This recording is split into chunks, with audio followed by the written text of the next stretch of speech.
Blank check with Griffin and David. Blank check with Griffin and David. Don't know what to say or to expect. All you need to know is that the name of the show is Blank Check.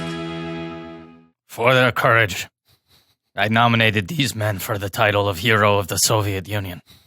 But the committee ruled that because it was not wartime and because it was merely an accident, they were not worthy of the title Hero. What good are honors from such people? These men sacrificed not for a medal, but because when the time came, it was their duty, not to the Navy or to the state, but to us, their podcasts. And so, to podcasts! To podcasts! Hey, everybody. Oh, no. My God. I was zoning out when he said all that at the end of the movie, I guess. Why? It's such engaging. The movie, I mean, you're so on the hook by that point. It's where Harrison Ford's character is like, you know what? I think the Soviet Union might not totally be on the level. I think I'm coming around to this way of thinking. Harrison, hey, this is Catherine right now over the megaphone. Great. Could we do another take? More stoic? Is that possible? Can you give me a little less to latch on to? Okay, I'll give it a shot. Hi, everybody. My name's Griffin Newman. I'm David Sims. Welcome to Blank Check with Griffin and David. This is a podcast that is hosted by Griffin and David. That's the two of us. We're hashtag the two friends, a competitive advantage that we have going for us and no other movie podcasts. Sure. We're connoisseurs of context here. You know, You're all over the place. Sorry, go on.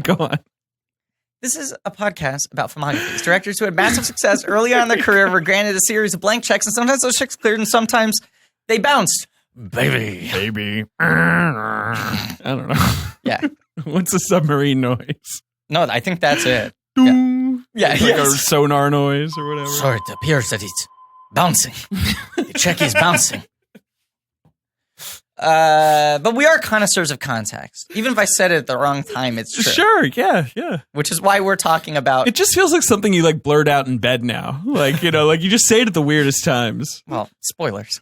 Or someone's like, you're just like sitting in a chair with like a glass of whiskey in your old age, and someone's like, how you doing? And he's like, we're connoisseurs of context. This is a mini-series about the films of Catherine Bigelow. Sure. Big Time Bigelow. Yeah, right. Bam Bam Bigelow. Big Daddy Bigelow. Yeah. And we've gotten to that moment that everyone waits for when we get to the titular Sure. episode, the movie that inspired the name of our miniseries, titled Pod 19, The Widowcaster. Great Hold title. for applause. Right. Yep. Order of Lenin is awarded. And today we're talking about K-19, The Widowmaker, the film that almost destroyed Catherine Bigelow's career. Sure. Irreparably. I think destroyed her career. Not irreparably, but, you know, whatever. And the movie that gave awful Hollywood an excuse to not hire women directors for their blockbusters for a decade and a half. I think that's true. This became the one that they went like, well, look, we gave Bigelow $100 million and it wasn't good, so clearly women can't make money. I guess so. But, you know, this was an independent movie. We'll get into that. Yes. Which I think is the root of the problem with this movie, is where the money came from. Yes. But yeah, no, I would argue. sure. But God, do we have a guest today? Yep. He's neck and neck. We have three guests who are beloved by our fans, by our blankies. Yep. Who have done the same number of episodes. Is that right? Are you keeping track? Yeah. Okay. Yeah. And fans wait, they pray, they hope that these guests will be coming back each miniseries. Please let them in. They found out what you're doing and they started posting about it on Reddit. Do you know there was a Reddit thread where they surmised Yeah. from our Twitter exchanges that you were doing this episode, and people upvoted it 25 times. Hey. Excitement Get so that you were excited. talking about this movie. Well, they know I love Little Sailor Boys. And I did the Army Boys last time. That's true. Yeah. We got to think of an Air Force movie to complete the Fly Boys, come on. Yes, of course. Well, you're going to do an Ellison series, right? Yeah, Yes. no, absolutely. You know him best from the Lady in the Water episode, Mm-hmm. the Saving Private Ryan episode, and what's the other one? A Vanilla Sky. Vanilla Sky. Yeah. Vanilla Sky, Mhm. but An Air of Force course. movie in its own way. Yes. Was Yes. about Well, the sky. Aloha is really the That's Air true. Force. Well, One. But it that is. movie's It's true. about Yeah, the sky. yeah. Yes. And also, he's writing for Vanity Fair and the podcast local band, the great Richard Lawson. Hey, has joined guys. us in this studio. Thank you for having me. Thank you so much. I'm really excited to talk about this one. I love Jim Belushi. I love dogs. I love comedy. It's a rare comedy for Catherine Bigelow, which I think is interesting. I didn't really get what you guys were going with the Harrison Ford thing because he's not in K-9. Oh boy, I love dogs. That's are you pitching that as a new movie starring Richard Lawson? Yeah, I'm doing it with a different podcast network though. Oh, sure, fair enough. My friend Jordan Fish, my old friend who's a listener of the show, so he'll appreciate the shout out, has this movie idea that we always like bat back and forth called Must Love Amoris Paros. It's funny. And it's a movie about two people who it's like a before sunrise kind of movie of two people who go on a date to see Amoris Paros, the first date, and then spend the rest of the night arguing over whether or not the movie had value and whether or not Inarritu will end up being a substantial director. Right. And Yeah, Inarritu would direct that movie. Yes, He's 100%. that self-regarding. I think. It is a comedy. Yeah.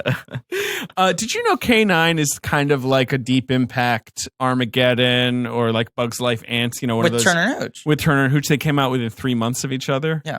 Is that Cop right? and dog movies. Like, Yeah. why is it that this happens? I don't know. And but a flip of the coin between Belushi and Hanks for who would capture America's heart as our great leading man of the next decade. And we all know how that turned out. Yeah. Oh, there it is. There they are. David showing us the Jim poster. Belushi had like a astonishing number of like leading vehicles. I sometimes forget. Curly Yeah. Sue, right? Is that Mr. Destiny. Mr. With Destiny? Renee Russo, I believe, is in that. Sure. Yeah. What's and it called? Michael Caine's in that one. Red Heat with Schwarzenegger, K-9? the two-hander. Yeah, right. Red Heat. Yeah. Michael Caine's in K-9. He That's was a different Jerry movie. Lee the dog. That's Michael Caine 9. Homer and Eddie with Right? Whoopi. Whoopi? Yeah. I don't know what this movie is, but it's about a homicidal escaped mental patient with a brain tumor who meets a childlike mentally challenged man as a traveling companion. That's a movie that came out. got So Jim a lot Belushi's of been in more shots. movies than like Daniel Day-Lewis. Right. He's And been truly, in like, he's been in a lot of intense movies. amount of movies. Yeah. He's still making. I mean, he was fantastic in Twin Peaks. I, that's know the you thing. guys haven't watched. He has become a really good character actor in his older age. I thought he was great in Call Me a Hero. Like I think he rules now, but it's weird how long they kept on being like, we're gonna make him a leading man. Sure, Yeah, they really wanted to. Yeah, they did. Like 10 straight years where That's like not John his thing. Belushi died, and Right. they were like, we need a Belushi top line But in pictures. who was famous in the Belushi vein that they were trying to model him after? Because like he wasn't an original idea, right? Like he's not that You're right. handsome. He's sort of like right. He got was this. like a schlubby kind of. yeah. Right. I guess there were other actors doing that, but But I just- don't Yeah, know. it's a I good mean, question though. Yeah, who is the But you who go, is like, the extremes- everyman? Right. Yeah. You go like Goodman's at one pillar. He's not as like schlubby and blue Goodman's there, collar but as Goodman's Goodman. never been like a box office. Well, I guess Right. in the King Ralph era, Tom Arnold wasn't around yet. No, Or I guess no, maybe but he was he's- a little but bit. he's trying to. yeah. That's definitely Yeah. what he But sees. it's almost like they wanted him equidistant between Goodman and Hanks in a spot Sure, that didn't yeah. really exist. You have to like pick a Right. lane. He's You know? he's a little. Yeah, I guess Belushi could be like is a little butcher than Tom Hanks, Right. And a little bit skinnier than John Goodman. yeah. But also just in terms You're not wrong. In Look. terms of like temperament, it was like he's not surly enough, but he's Right. also not like charming enough. Yeah. So this is a miniseries about the films of Jim Belushi. Yeah, so I watched K-9 by mistake, so I'm going to go watch K-19 now. Oh yeah, Yeah, right. yeah, yeah. Ben, stop the podcast. Yeah. Okay, and we're back. Producer Ben, stop so the it's podcast. about submarines. Okay. I stopped it. Poet Laureate, stop the podcast. Okay. Peeper, stop the podcast. All right, I'm stopping it. Are you our finest film critic? Sure. Then prove it by stopping the podcast. Okay, I did, and we're back. You know, I heard a rumor you graduate to certain titles over the Okay. course of different miniseries. That's true. Like Producer Ben Kenobi, Mm-hmm. Kylo Ben, Say Bennington, Haley Benz with the dollar sign, Ben A. Shyamalan, Ben Say Warhaz, There's too many. Purdue Urbane. Too many. Of I these did now. like a third of them. I know this you time. did a great job. I did a Thank speed you. round. I'm not even mad at you. I'm just mad at us. Yeah. For doing this to ourselves. Do you have one for this yet? No, I mean the We should say it. leading the fan. Like the fans are It's all terrible. demanding. I it. don't like They it. want us to call it. They're two varietals of the same joke. I don't think it's funny. I don't think it's funny excited. either, but I do think all us having to say it every week, I get the joke of that. Osama Ben Hasley is what has been Heavily Oh. debated. There's some Sure. variations on that. God. Osama bin Laden, Sure. Osama bin Right. Hasley, Yeah. Usama versus Osama. But that's course. the main joke that everyone's angling at. Yeah, I don't know why that's what they've latched onto, but there's definitely a drumbeat for that one. Yeah. So if you have any other ideas, They, please let they us. didn't like police mentality or something. I mean, Hotel Benjiers. right. Oh, jeez. All right, Yeah. all right, cut that out, all of it, everything that's ever happened. Ben, keep it in, double it. Great. Sure. Point, Ben? Yeah, you know, Um, Benny, Utah. I don't know. Sure. The Yeah. Herthauser? Herthauser's That's not bad. not bad. That's actually okay. Herthauser? That's not desperate. Not bad. That's not the worst thing I've ever heard. Yeah. Yeah. I definitely think we're safer if we go towards the early Bigelow films and Sure. Ben, Right. rather than the ones that are Well, dire. this is serious. Yeah. That would be my argument about K-19, though, is that this is the fulcrum, right? Yes. Between her reputation as like a genre director and her Right. reputation as like a master of war realism. She Yeah, has right. process and Right. yeah. She has definitively turned a corner. She has stopped being fun, but Mm-hmm. Right. she hasn't figured out how to become engaging yet. Yes. You know, at least engaging in this vein. I mean, my joke on Letterboxd or Twitter, wherever I posted, was like, she's like, I made with Point Break the most fun movie, Yeah. right? So why not try to make the least fun movie, right? Yeah. Like let's see if I can do the And other. I would argue in some ways that she succeeded. Yeah. Bang on target. Well done, Catherine. Well, You made, radiation poisoning isn't fun. Ugh. Well, it's interesting in the monologue that you did at the top of the show, Griffin, where the line about like because it wasn't wartime and it was just an accident. It's like accident. And it's like, right. So why did you make the movie? You're right. That's what I feel like. I mean, I went to the Wikipedia page. I like cracked it open as I started the movie, and boy, did I struggle to get through this movie. Like this was. I will admit, I did a little scrubbing at some parts because I was just like, Jesus fucking Christ. I had a show last night and then went out for drinks afterwards and got home, but I'm an insomniac, as you guys know. So I like got home pretty late, but I was like, I can watch this movie. I'm not going to fall asleep early, right? Sure. Fell asleep within like 15 minutes. So just like fucking no-dose, right? This movie, or the opposite of no-dose, NyQuil, right? I was like, right. fucking out. Got a full 8 hours, woke up, put the movie on, immediately fell asleep again within 5 minutes. Okay? So what I ended up having to do was I literally set my phone with an alarm for 5 minutes from that moment. And every 5 minutes I'd have to turn off the snooze button because I was so worried I was going to continue falling asleep. And a couple times I did. Wow. That's the ideal movie watching experience. Yes. I feel like. Yeah. Well, so I mean, a big running thread in this podcast has been my inability to sleep. I think I finally found the solution. That's true. There you go. I just need to buy K-19 the Widowmaker and Harrison put it on. Ford Yeah. ordering endless drills. Yeah. And enunciating so well. Sure. Start the drill is a feeling like person. You were talking about the Wikipedia. I was reading the Wikipedia, and the guy that Liam Neeson plays was the one vote that didn't. That he was the one vote against launching a nuclear weapon during the Cuban Missile Crisis. Oh, and it's wow. like that sounds like an Right, interesting he's movie. a hero. Well, right, yeah. right. Yes, this is what Damn, I was look going at to say. this guy. That guy is awesome. Yeah. Yeah, that guy I rules. love this guy. It is crazy how much the real guy looks like Harrison Ford. Yeah. Yeah. It is. It is pretty. They cool. got lucky You see with what that he looks one like? in a sense that they had a bankable, iconic Well, movie except star. it's except a that little the real nuts. guy was 35 years old when the thing happened. Well, but Russians they That's age true, like pears. that's true. I mean, Cinephiles. They Yeah. age like pears. No, the thing I was going to say about the Wikipedia entry was I open it up to start watching the movie, and I see immediately it goes, a film depicting the first of many disasters involving K-19. You're right. It's sort of a curse sub, Yeah. but we don't see the rest of the curse. We just see this incident. But what's weird is the movie starts and they're like, hey, there's been some bad shit going on in the making of this sub. Sure, None right. of which is depicted. right? No. Then you see the first incident that happens before wartime, and then Right. they don't decommission. K-19 was not decommissioned until 1991. Right. It went through the entirety of the rest of the Soviet And like Union and 20 beyond. more Yes. awful things happen. It's like if they ripped the Titanic out of the bottom of the ocean and just put it back on water.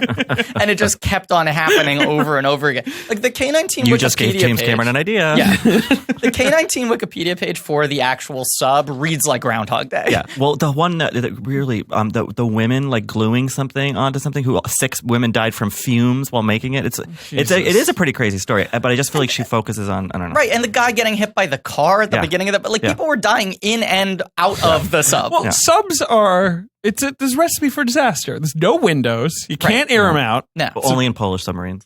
That's the joke goes. Or no, screen door. That's a screen door. Sorry. Yeah. hey, I'm Polish. Sure. Yeah, great. K-19, the Widowmaker. No, but it is one of those things where you just go like, it's weird to make a movie out of this story and only make it this part of the story. Yeah. Like, because it's not wartime, because it's like someone just making a bad decision and getting them fucked. Yeah. And then there's no real solution or resolution to it. It's just like, well, that was awful. Yeah. Which actually, it's kind of like Detroit in that way. I mean, it's less urgent, obviously. Sure. But it's like, oh, here's a terrible thing, and then the movie ends. Yes, Right. and it's like there's no ambiguity to the terribleness of the thing. Right. It's depicted as, with sort of like care for like making it look like it actually probably happened, right? They're trying to be journalistic about it. Right. But yeah, so this is basically like, the thingy broke. A bunch of people went in there to fix it. That was bad for them. Right. Pretty horrible for them. No good. And then they surfaced and they got out of the sub. Yeah. Yeah. Because it was shitty. Right. And then most of them died. A lot of them died. And the other ones who didn't, they had to keep quiet about it because, well, we'll just tell you that in a postscript though. So, you won't see that. Right. And that's it. But That's like the movie. it takes an hour plus for the thingy to break. The first hour of the movie is drills, which nothing is more dramatically engaging than watching drills, than seeing scenes that innately have zero stakes because it's a force simulation. And they keep saying this is drill. Well, the first scene tries to set up that it's not, or the first drill, but then you're like, oh wait, no, it's just fake. And then you go like, fool me once, cool, let's move on, let's get to real stuff. And then they do like 6 more drills. Drills are such a classic part of any submarine movie, right? There has to be some drill that's like dramatic, but it's just one, exactly. Not 8. No. Isn't it weird that I love submarine movies, by the way. I was so bummed out about how bad this movie was. I'm not crazy about submarine movies. Like I'm fairly claustrophobic. It's one of my few kind of triggers, and I understand in a good submarine movie, that's what's being weaponized. Something like Das Boot is like making a meal out of how uncomfortable it's going to make you feel and being in that thing. Yeah. It is weird though that like this submarine movie is such or was such a prominent subgenre for a while, that there was like this amazing run of submarine movies because it feels very specific. It is. Well, what do you guys think of Crimson Tide? I haven't seen it in ages. I remember really liking it, and that score, it sort of score's great. Never seen it. I know people love it. I highly recommend. What do you think Crimson about Down Periscope? Well, which is now the second time I've mentioned that on this podcast. This very podcast. I believe last time you said that I wrote and directed it, which I did. Yeah. And so I'm a big fan. Right. Yeah. You just said the truth. Right. So I love Down Periscope. You know what movie I like? I think it's underrated is U-571. I think that's a good movie. That's Moscow, is it? A Moscow movie with McConaughey and Bon Jovi and Bill Paxton. That's right. Yeah, just the classic trio. Three amigos. I remember walking out of that movie when I was 12 because I was just like, I don't like submarine movies. Like I went to see it because it was like getting good reviews. I like that movie. Yeah, it's very claustrophobic. Right. It's very like sound oriented. But it has like stakes to it. Yeah. That I mean, obviously these Russian guys who died trying to save their comrades and maybe the world. I don't know. Like, yes, of course we should respect that, but like there's no plot. That movie is kind of a ticking clock thriller. Yeah. Whereas like K-19 is like they're fucked and then they spend the movie like wringing their hands over which of two bad options they should go with. Yeah, let the Americans save us. Right. And it's this movie where the crucial thing is that he finally ignores his duty to the country, to the motherland, right? Right. To save his men. Right. And then gets fucked for it.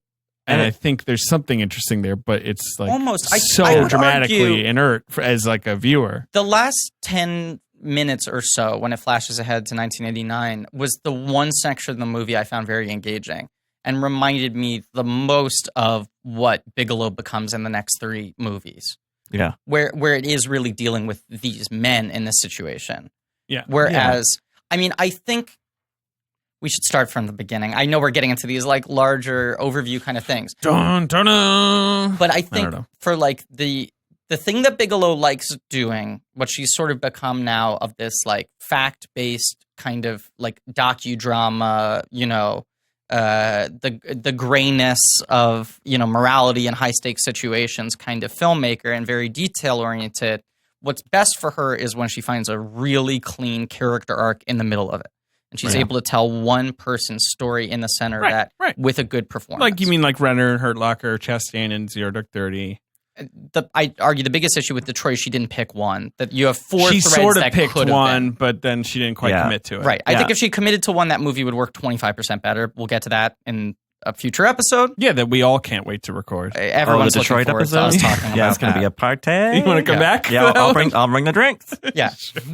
But this movie, you're dealing with stoic Russian men who are afraid to show any level of emotion. And there's no effort with the young sailors to like. There's no like follow car for us. You know, like there's no in. Which you think that's what they're setting up With Sarsgaard to exactly. be. When he shows up, and I hadn't seen this movie, and I go, oh man, Here it fresh is. face, young Sarsgaard, full of life. That feels like what he's going to be. And it's like, no, he's just a plot function. Sure. But then he's barely a character. Right. He's just like the Donald Sumter character, where it's like, you are a nuclear technician, yes? He's like, oh, yeah, well, I've never actually worked on one before. And Donald Sumter's the doctor who's like, I've never been in a boat. I get seasick. Like, we're supposed to, like, fall about laughing. Like, his job is just to... oh, no. Like, I don't... Right. Like he's the rat guy in the abyss. Like, that's going to be a quirk. But, like, Sarsgaard's job is just to explain how things are fucked. Like, he's the translator going, like, this is why we're all going to die. Right. Exactly. I guess Belushi has kind of a good character in this. I mean, he's sort of... really loves that dog. But that's all... I mean, that's... Right. It's a two-hander. You can't give him all the credit because the performance is... I mean, he's kind of Ginger Rogers, you know? Right. Yeah, that's right. I've always thought that. Yeah. You've always thought that the dog character just does is the Astaire. You're right, exactly. Right. And Belushi makes it look easy, but really backwards and in heels. Kinsey's in this movie from Mad Men. Oh, and also Kinsey from Kinsey. The two Kinseys are in this movie. Oh, wow.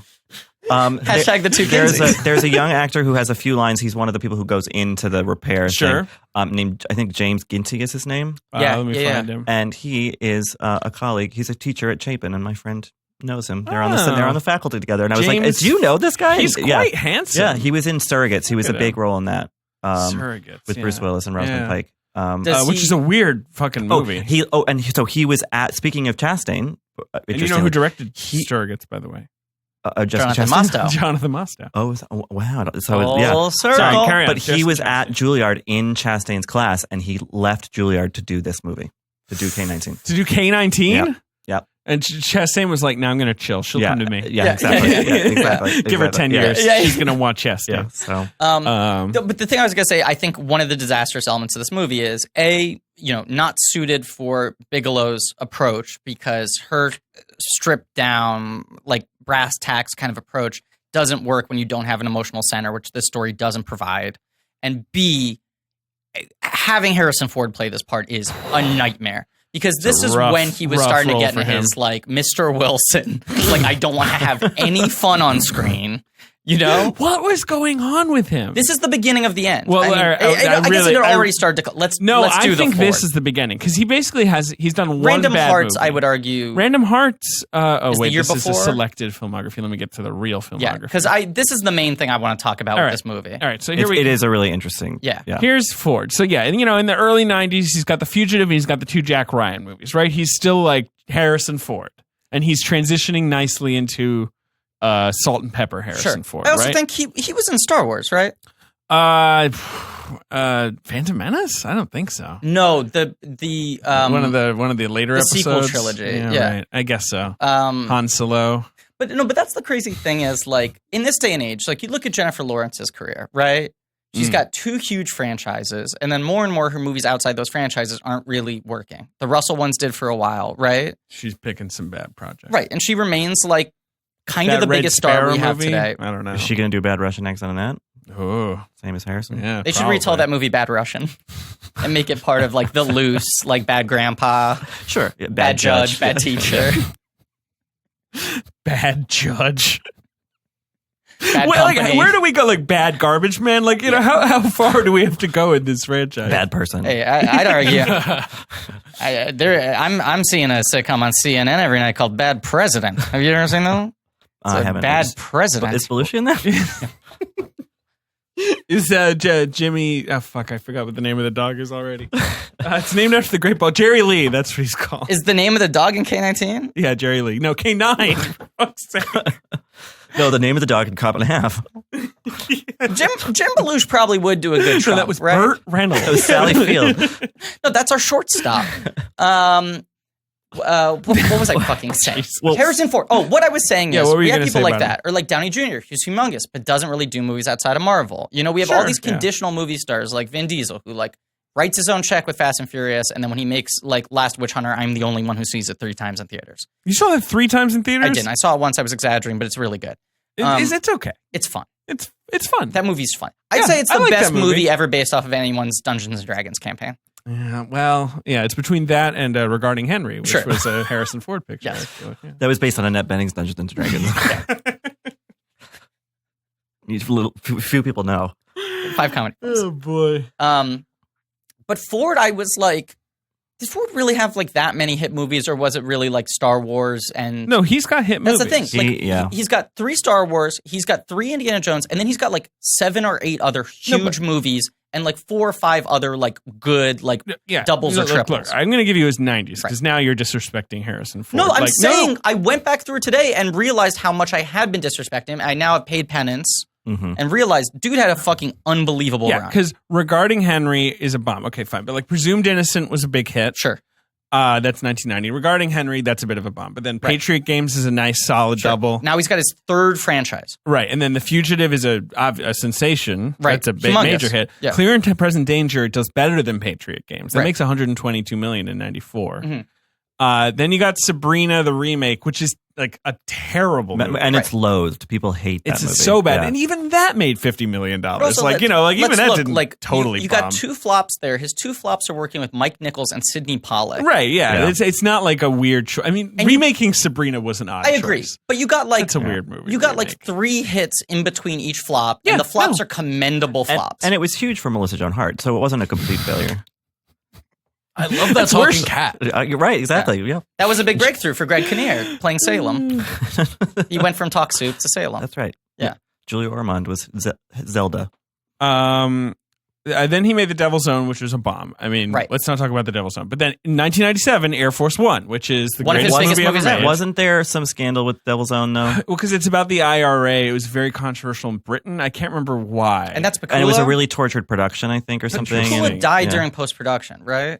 Was it Pakula? I think that was Pakula. Yeah, it's Alan Pakula. I think yeah. he died in post-production. He had one of those freak deaths where he was behind like a truck with rebar on the back, and it came loose and like impaled him.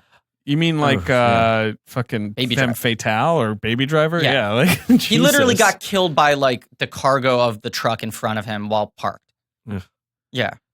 I'm trying to find out if this is true because that just stopped the podcast for me. Really? Well, I don't think he died during the Devil's Own because it's not on the Devil's Own page. You'd think Okay. they'd bring that up, but yes, that is how he died. Not long after He was impaled by rebar, right? he was in a car accident on the LIE. A metal All pipe places to die. struck him in the head. Yeah. Ugh. Anyway, so Devil's Own and then Air Force One, huge hit. Humongous. Right, great. Get off my That's plane. such a good It's movie. a great Yeah. movie. That's the Yeah. other President movie I've on thought a about plane. doing for the sibling episode. I actually keep meaning to talk about that with you. That's the other movie That would be fun. Joey and I are obsessed with. And we've seen a million times. Then 6 Days, 7 Nights. You guys are such big Wendy Crewson fans. I mean, Great pull. We're big Liesl Matthews fans. 6 Days, 7 Nights is like a double or a triple. It Like made $74 million. Right. It's quite bad. right. It may be a minor disappointment, but like But here's my argument. And that's small a right for Ford, big for Schwimmer. But here now, let's think about the 6 Days, 7 Nights trailer. okay. And I'm just trying. I want to talk about Harrison Ford's persona, like you're talking. Yeah. You know, do you remember the big line from the trailer? No. Their plane crashed Get on an off island. or my whatever. island.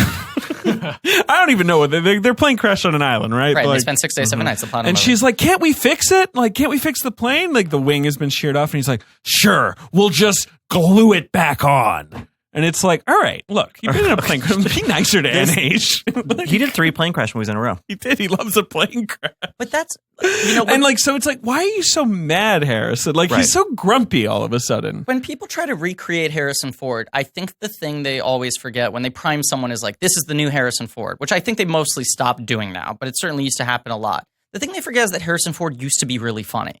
Like, what Yeah. worked is that he had a sort of easygoing humor in these larger spectacles, you know? And it came from him being a bit of a crank. Mm-hmm. But when that crank becomes a curmudgeon, right? Yeah. I mean, because it's a fine line. Because of course, like Fugitive, the Right. Jack Ryan movies, yes, he's always been a stoic guy. Yeah, right? and then going back to like pre-Star Wars, like post-American Graffiti, like where he was going to quit and just be a carpenter. Like, Right. I feel like he's always hated over acting, it. and he Right. never wanted to do it. But then when Indiana Jones came along and that worked, and other things worked, you can tell that he brightens up. when he was 36 and doing that, it was kind of funny because Right. it was like, why is this old guy so over it? This young guy, rather. Right. It's so over it. Why doesn't he want to be in a Star Wars movie? You know? And then it gets to the point where you're like, well, if you don't want to be in it, just don't be in it because I'm just trying to enjoy the Sorry, I movie. flipped on the Which mic there. I think is what he quickly decides after K-19. He's Yeah. like, you know what? Maybe I should just not be in movies Right. for a while. I clearly know who's getting anything out of this. No, and because after Yeah. is Random Hearts, which you clearly want to talk about, another Sidney Pollack movie. I just distinctly another remember plane crash movie. I remember walking by a random Hearts like billboard on the street with my dad, and my dad saying like, "That's going to be a big hit." And I went like, "Really? Why is that going to be a big hit?" And he went, "Because it's Harrison Ford." And I was like, "I don't even know what it's about. Like, no one wants to see that." And he's like, "It's Harrison Ford. All Harrison Ford movies do well." Sure. Well, And I yeah, he remember- had that Tom Hanks reputation. Right. Yeah. You know, occasionally there's a misstep, but it's probably like autopilot. You know, it's going to make like 70. And then he was like very surprised when it didn't do well. And it was like, huh. And then the balloon was kind of off the rose at that point. Like that was the moment where I just felt Random like Hearts? he never really rebuilt it after that. Now, Well, I think everyone kind of just shrugged it off. And then K-19, because it was him in such a big, high-stakes summer release, that's when everyone really started to like... And What Lies Beneath came in between those two, and that was Right. that was a That was a monumental hit. rebound. But he played a murderer in it, Right. you know, and then he went right into K-19, and Right. then it was like, oh, he's just dark and grim all the Right. time now. Right. But yeah, What Lies Beneath was a big hit. And then... But I feel like that wasn't really about him. Do you know what I mean? I Like, agree. I think that was effective trailers, and Michelle Pfeiffer was, you know, it was big at the time. Zemeckis was big, so Like, no one thinks of that as a Harrison Ford movie. No. Which is weird because every other Harrison Ford movie is definitely a Harrison Ford movie. Sure. That's like a movie he's in. Random I Hearts? mean, Morning Glory, absolutely, a Harrison Ford movie. I have argued I eat before. an egg and from will a chicken. continue to argue on this podcast. He should be nominated for an Oscar for Morning Glory. All right. Well, it's like my Kate Hudson and Something Borrowed. I will Yeah. never Yeah. give up that fight. I think it's a good argument. Yeah, you're right. What Lies Beneath comes after Random Hearts. Just FYI, that's a big hit. We were just saying Yeah, but then K-19, then Hollywood Homicide. Hollywood Homicide and Firewall. Oh no, well, actually, forget Firewall because that's Hollywood years Homicide. He later. steps away for 3 years. Yeah, and Hollywood everyone's Homicide's like, 03, Firewall is 06. And Hollywood Homicide is a really like repugnant movie. I don't know if you've Yes. ever seen it. I've never seen it, but I It's remember that gross. reputation. Why is it gross? It's kind of racist, and Sure. it's just like brat. It's just because it's like really two unpleasant. white guys investigating the rap world of LA. Yeah. Right. And That's it's the idea. fucking Ron Shelton, right? I Right. mean, like, there's Yeah. nothing No. good there. No. Yeah, then he takes 3 years away, and it was like, is he ever going to come back? Is he ever going to make a Right, movie? and then when he came back with Firewall, everyone was like, Ford's back, but that movie was such a flop that it was like, oh, forget And wasn't it. Firewall like Virginia Madsen's Yes. big post sideways Mhm. follow up? Yes, that was her big Neeson, that paycheck. one. Right. But I remember people being like my dad again, being like, that's going to automatically make $100 million just because there's like a Harrison Ford nostalgia. Like it's going to sleepwalk to 100. And then everyone just went like, I don't know, we don't need this guy anymore. Then he brings back old Jonesy. Right. He brings back Jonesy, and that movie is a huge hit. Yeah. I mean, no question, right? But everyone's like, it feels like he doesn't want to be doing it anymore. It's true. I don't know. He's a hard one to figure out because we've talked about it. He obviously likes playing Indiana Jones. And Loves he's it. always like, I'll do another one. Like, you know, He also loves money and has a massive stake in that franchise. he loves money. The Yeah. man fucking loves money. Right. And he Openly just, talks He's a about it. businessman who like hates what he does for a living. Right. Do you know? But like the Right. money is so good. He just wants to he's buy like, planes. He's just like on the Metro North, like heading into the city, Yeah, like, right. gotta do it today. and then you know? he goes home and he Like, like smokes a bunch of pot and like Yeah. crashes another plane into a mountain just to feel alive or whatever it is he's that doing. Clickhole series about him and his so good. mishaps is so good. But what's funny is then when he comes back after Indiana Jones, then he's just like, I'll be in your movie. Extraordinary Sure. Measures. Extraordinary Crossing Measures, Over. Yeah. Crossing Over, The one with Morning Hemsworth, Glory, right? the one Wait, with Paranoia. Hemsworth.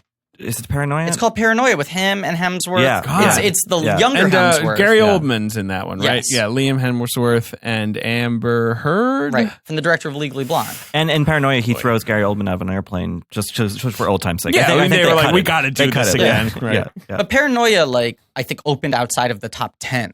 Yeah, I mean that movie was Like, buried. suddenly he doesn't mean He did anything. do Cowboys and Aliens, which was, I guess, more of like him being the star of a big genre picture, but that was a disaster. But it felt like he But, hated that movie and has shit talked it since in the press. Yeah, 42, Ender's Game, He's in an Expendables. 42, he got sort of like decent notices for. He's I feel like okay in that. I think he's doing a gruff little thing. ham sandwichy. in He's that. a little hammy. That movie is not great. Sure. That movie's a real by the numbers. But that movie, like, really helped Bozeman. Like, Bozeman popped hard out of that, and everyone was just like, okay, Harrison, good job. Then he was in a movie that I believe only one of us at this table has seen. You know what I'm talking about. About talking about Age of Adeline? Yeah, talking about You that guys haven't Age of seen Adeline. Age of Adeline? No, and I keep meaning to. So good. I How went is to he the in it? premiere. Blake Lively is actually magic to behold. I mean, I don't think she's a great actress, Sure. but she is stunning. He's good in it. He's really good in it, actually. I assume he's only in some of it, right? Because he's like an older version of whatever. Right. He's the older version of a lover she had when she was younger, but she's ageless, But he's actually really good in it, and he's really committed to it, and it's a really bizarre role for him to do, and he looks, from the trailers, he looked You kind of... haven't seen it, right? No, I was right. I kind of always want to see it. It's worth seeing. It's a weird movie. He looked really earnest in the trailer, which I liked. It felt like his wall was kind of down, and it's complete. Right. It's this open, romantic, like it's emotional thing. I like Lee Tolan Krager a lot. I think he's good and doesn't get credit. It's a really sincere movie, and it's so rare to see, and he's part of that. So I don't know. I think it's worth seeing. Why do you like Lee Tolan? Do you like Celeste? I think and Jesse Celeste and Forever? Jesse's I've very never good, seen and the that. other one he did, The Vicious Kind, I think is really good with Adam Scott. Oh yeah, I never He's saw got that style. either. He's got style, and he's really good with actors. Yeah. He was hired to make the fourth Divergent movie, Right. but that is a TBA. Yeah. That's not gonna happen. I don't know. I saw Shailene on my TV just last night. She didn't see her on hers because she doesn't have one. She doesn't have one. She just watches. Although, a mud as someone pile. pointed, was it you pointing out that like most like people that Millennials age don't have television, I so it's know. actually not that big of a That deal. doesn't mean anything. Well, this is post Emmys, Right. For your listeners. Yeah. She This doesn't could be have a such TV, old but she news, has 6 tablets. Right, exactly. What do you mean? She does have a microchip in her head. Right. She has FX now. It But I doesn't. mean, like she is the one who like eats dirt all day, right? Like isn't Clay. it- It's Clay. I Clay. believe. Sorry. Yeah. I'm so sorry. Yeah. Shailene. Yeah. All right. So, but She's so a gummy bear. You know the gummy bears? She drinks. she drinks. She lives underground and just pops up. But But yeah, I mean that's like the weird Harrison Ford thing.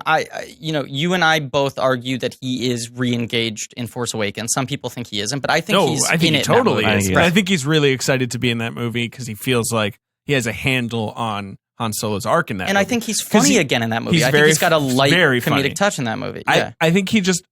You can tell. I mean, he always complained about in Return of the Jedi. He felt like he didn't know what the fuck the point of Han Solo was anymore, right? Like, what's he even doing in this movie? He's just like helping some Ewoks. Like, Right. what am I doing? right. Right. And like then later, it's funny to hear him in these interviews where he's like, "I was probably being a dick asking George Lucas to kill me off." Like, I Right. get now that maybe that was rude of me, but I just wanted something to, I wanted to have something to hold on to. Yeah. So obviously, with Force Awakens, he was like, "Yeah, now I know what I'm like building this towards." But I know, I mean, he's one of those guys for me who like is capable of being so great and is capable of being so lazy. Like Bruce Willis falls in this category too, where I'm Sure. always just like pulling for them to just like get it back and jump back in the pocket, even if it's only for a movie or two. And it would like, you just wonder like, You look at his guys; they're gone. I Like know. Sidney Pollack doesn't make movies anymore. Right. Like I think Harrison Wasn't he dead? Well, yeah, Yeah. but still, so I think he definitely could not maybe making make an movies anymore. effort. Yeah, And right. he's got a couple things in development, but I don't know if they're going. They're in turnaround. Yeah. I feel like all his favorite directors Bakula, who could really Pollack. get something out of him, right? Or, Wolfgang Peterson. hey man, he's great in Air Force One. He's great. I love that Yeah. movie. So Nichols. much. Yeah, right. I mean, some of these people are dead. Look, we're gonna Yeah. let's be honest. So and like Abrams figured it out with him, but he had to like crush his leg first. So maybe that jolted him awake. I don't know. And I feel like he and Spielberg are just so locked into that one world that Yes. it's not like I don't think they would do a different thing I together. know Spielberg's never put him in They anything should. else, right? Yeah. He's never been. I in- wonder if they just have a very like business relationship and Maybe. maybe socially wonder. just don't. Yeah. Yeah, maybe they don't get along because Yeah. like Harrison I Ford don't think he seems gets like a along with creepy anybody. weirdo. Yeah, Yeah. right. Who I just just like think that wants would to be- like cut wood in the forest. He gets and get along with high. Callista Flockhart, I Gets suppose. along with Sure. Callista. It I would mean, be I'm great, though, happy if for like them. if Harrison Ford were in like Lincoln, you know? Sure. God damn it, Lincoln! Yeah. Get off my wagon. God damn, that would be his line. God damn it, Lincoln. But in a Russian accent for no reason. God damn. What's his accent here? What's he? What doing? is anyone's accent? Some of them are doing like thicker ones. Right. It's very confusing. It does not help that a lot of the like miscellaneous crewmen on the submarine are really Russian, Right, and have actual very Russian Russian actors. faces, Right, Right. yes. and very easy Russian accents. And then you have Sarsgaard, Neeson, and Ford, 3 people with very distinct voices that are very tied to their own like dialects Mm-hmm. and lilts, and do not mask easily. So this is a movie about a nuclear submarine Yeah. called K-19. The Widowmaker. It was the first nuclear submarine. And it was never actually called the Widowmaker. They made that up. They made that up. It was called Hiroshima because as a hilarious joke about how it melted people's faces off. All I'd right. say -5 comedy points for that. Like the Soviets. Hazashima? Yeah. No. Let's get him in there. No. You want to say that every week? Oh, you want to Griffin? object all of a sudden? I retract that. I'm sticking with Osama bin Hasan. Hazar. Herthauser. Herthauser, yes. K-19. Yeah. It's a time, look. There's a race to The titles tell us, right. There's a race to get nuclear submarines. The U.S. is ahead of them in the Cold War. Nuclear submarines are thought to be the sort of front lines of this tension. Right. So the Russians are like, all right, we got to get one out. We got to get it tested. We got to make sure that we can fire a missile from one of these things. So Right. that's what the movie is essentially about until things go wrong. And it's Right. 1961, And then it becomes so not it's like, about that because they're too Right. busy dealing with other stuff. Right. It's like the height of the Cuban. I mean, the Cuban Missile Crisis around the corner. Like it's like a heated point in the Cold War. Neeson On is many sides. Neeson is a captain beloved by his crew. Then Right. Ford comes in because the suggestion is he married someone in the Politburo's like daughter, Right. And so Right. he has like more Yes, status. but doesn't Neeson fuck something up right at the beginning? I'm trying to remember now. Well, yeah, but the way he's fucking stuff up is that he like cares too much about his Yeah, crew. he's just like nice. Right. and they're like, Right. you have to serve the It's country. like work them like dogs. Right. And they're kind of Neeson's- setting up a Washington versus Hackman thing, Yes, right? right, Like right, that's right, going to be right. the central tension of the movie, except then it's not. The problem is that both of them are so stoic. Like Yeah. Neeson is so stoic in this. They're setting up like he's the softie. He can't get his humanity out of the way. And then he's like, I care about these men. You know, and you're just like, well, these are just two boring dudes Yeah. fighting for the whole film. But we've skipped over the moment where I just went, oh, fuck. Like, Go I am on. not going to enjoy watching this. Go on. Which happens even before. When they're like, your partner is a dog. even before the like opening sort of like crawl that we just explained, Yeah. right? Yeah. In the opening credits of the movie, even before that, the National Geographic logo comes up, and I go, right. "Oh fuck, that's Right. what this movie is." Right. And that's the weird anomalous thing about this movie was National Geographic trying to make a blockbuster, Mhm. and so it was independently financed largely through them and foreign companies Yep. at a budget that is rumored to be between 90 million and 100 million. At the time, they were really spreading around that 100 million word because they wanted the brownie points of we gave a woman $100 million. We're the first ones. Right. Oorah, oorah. And now the legend has kind of gone like, maybe it was like 92. Like maybe it was like a hair under. Sure. But this movie feels like, even from the moment those like intertitles start, like, oh shit, this is just the most expensive like National Geographic Special. ever. Yeah. Like it feels like really, really high production value reenactments. Yeah. That should have been intercut with a talking head going like, the men didn't know what to do. Some like grizzled old Russian just being like, Right. yeah. You know, like it feels like the only way this thing would be emotionally engaging is if you had a historian explaining to you at certain points What? how they felt, because dramatically it's so inert. Well, right, because it's set in a very rigid Yes. command structure. Right. That is largely obeyed. Right. Two men who are different shades of rigid. And a political ideology that in some ways, denies individualism. And so, like People have pointed this out. it's Right. just like, fundamentally bad idea. They all call each Yeah. other comrade. right, like we're all the same and we have one motivation shared between us. It's just Right. like, okay, And let's, it's about a machine that breaks, essentially. Yeah. Right. And then they try to it's fix a metaphor the for machine. communism. I guess don't know. so. And like, It's a problem that can't be there's solved. definitely a It's- metaphorical thing where it's like, yeah, they're throwing their bodies, like they're sacrificing themselves for The this greater great idea. ideal. And Right. then at the end, it's clear like the ideal will fail them. Like there is nothing for them. Okay. I mean, I've never cared about anything as much as these guys love their sub. They do love their son. They're throwing their bodies Yeah. on nuclear waste to save this fucking ship. I could not get on board. Yeah. No, I felt much the same way. I didn't feel the pull of like why. I mean, I understand why we should care because they were real people and they, whatever. But Sure. eh. No, but it's like, why'd you make this movie? Look, Yeah. here, It's I like don't you said, there's a understand lot of how money this on movie was screen. made. Like it's Right. just so Why is confusing. this the movie? But it's also, I mean, that's the movie suffers from being like a bottle episode where like 95% of it takes place within the submarine, and you're Yeah. given so little context for these people other than just saying like, they say this man is this, they say he is that. Right. Where it's just like there is no effort put into exploring the sort of psychology of living happily, or so it seems, within like a communist society. Right. And feeling that selfless, in the name of this greater ideal. So you just have to take it for granted that all these men like appreciate the submarine more than their lives. But it's a shitty submarine. They had to build it fast. Yeah. Like, right? I mean, isn't that sort of and everyone leaking? says it's fucked from the get-go. The Yeah. champagne doesn't even crash. Like the whole movie. It's true. Actually, yeah, that's an early scene where the champagne doesn't break, and they're like, "We are cursed," And that really happened.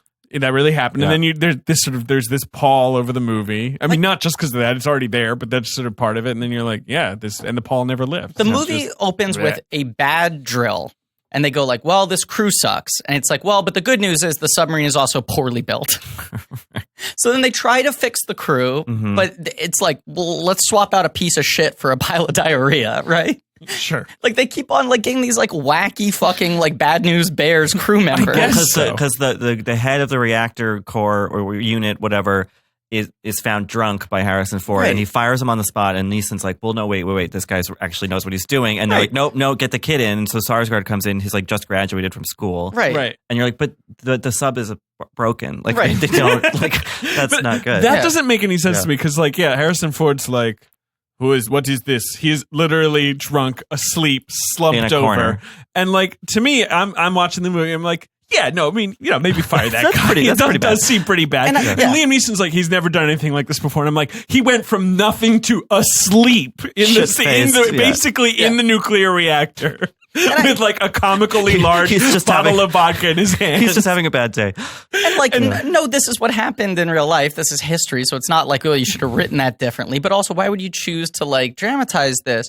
Because it's like the Titanic, everyone was like, this ship's going to fucking rule. And then they were like, well, we were wrong. And in this, they were like, this ship sucks. And they were like, let's just keep on sticking with it. Right. And that's the plot over and over There's again. no in this twist. movie. Everyone knows it's bad. And they keep on doubling down, even though it only gets worse. They keep being like, hey, maybe we should not do this. Titanic, and he's like, no, we will do it. For Titanic is set up in such a way that like there's an accumulation of it sort of like, oh, and then this happened and then that, and I suppose there is in K-19 as well, but it all feels pretty arbitrary. It's like there's a moment of kind of triumph and then all of a sudden, oh, the thing ruptures and now everyone's fucked. Yeah, that's the thing. Like, when it breaks, it's just like, well, now everything's bad. Yeah. There's not a sense of build toward that at all. No, because that's like the genius of Titanic is that the first half of the movie is like a romance and is like, this kind of comedy of manners before like the sinking shit happens and you're on the hook at that point. Yeah.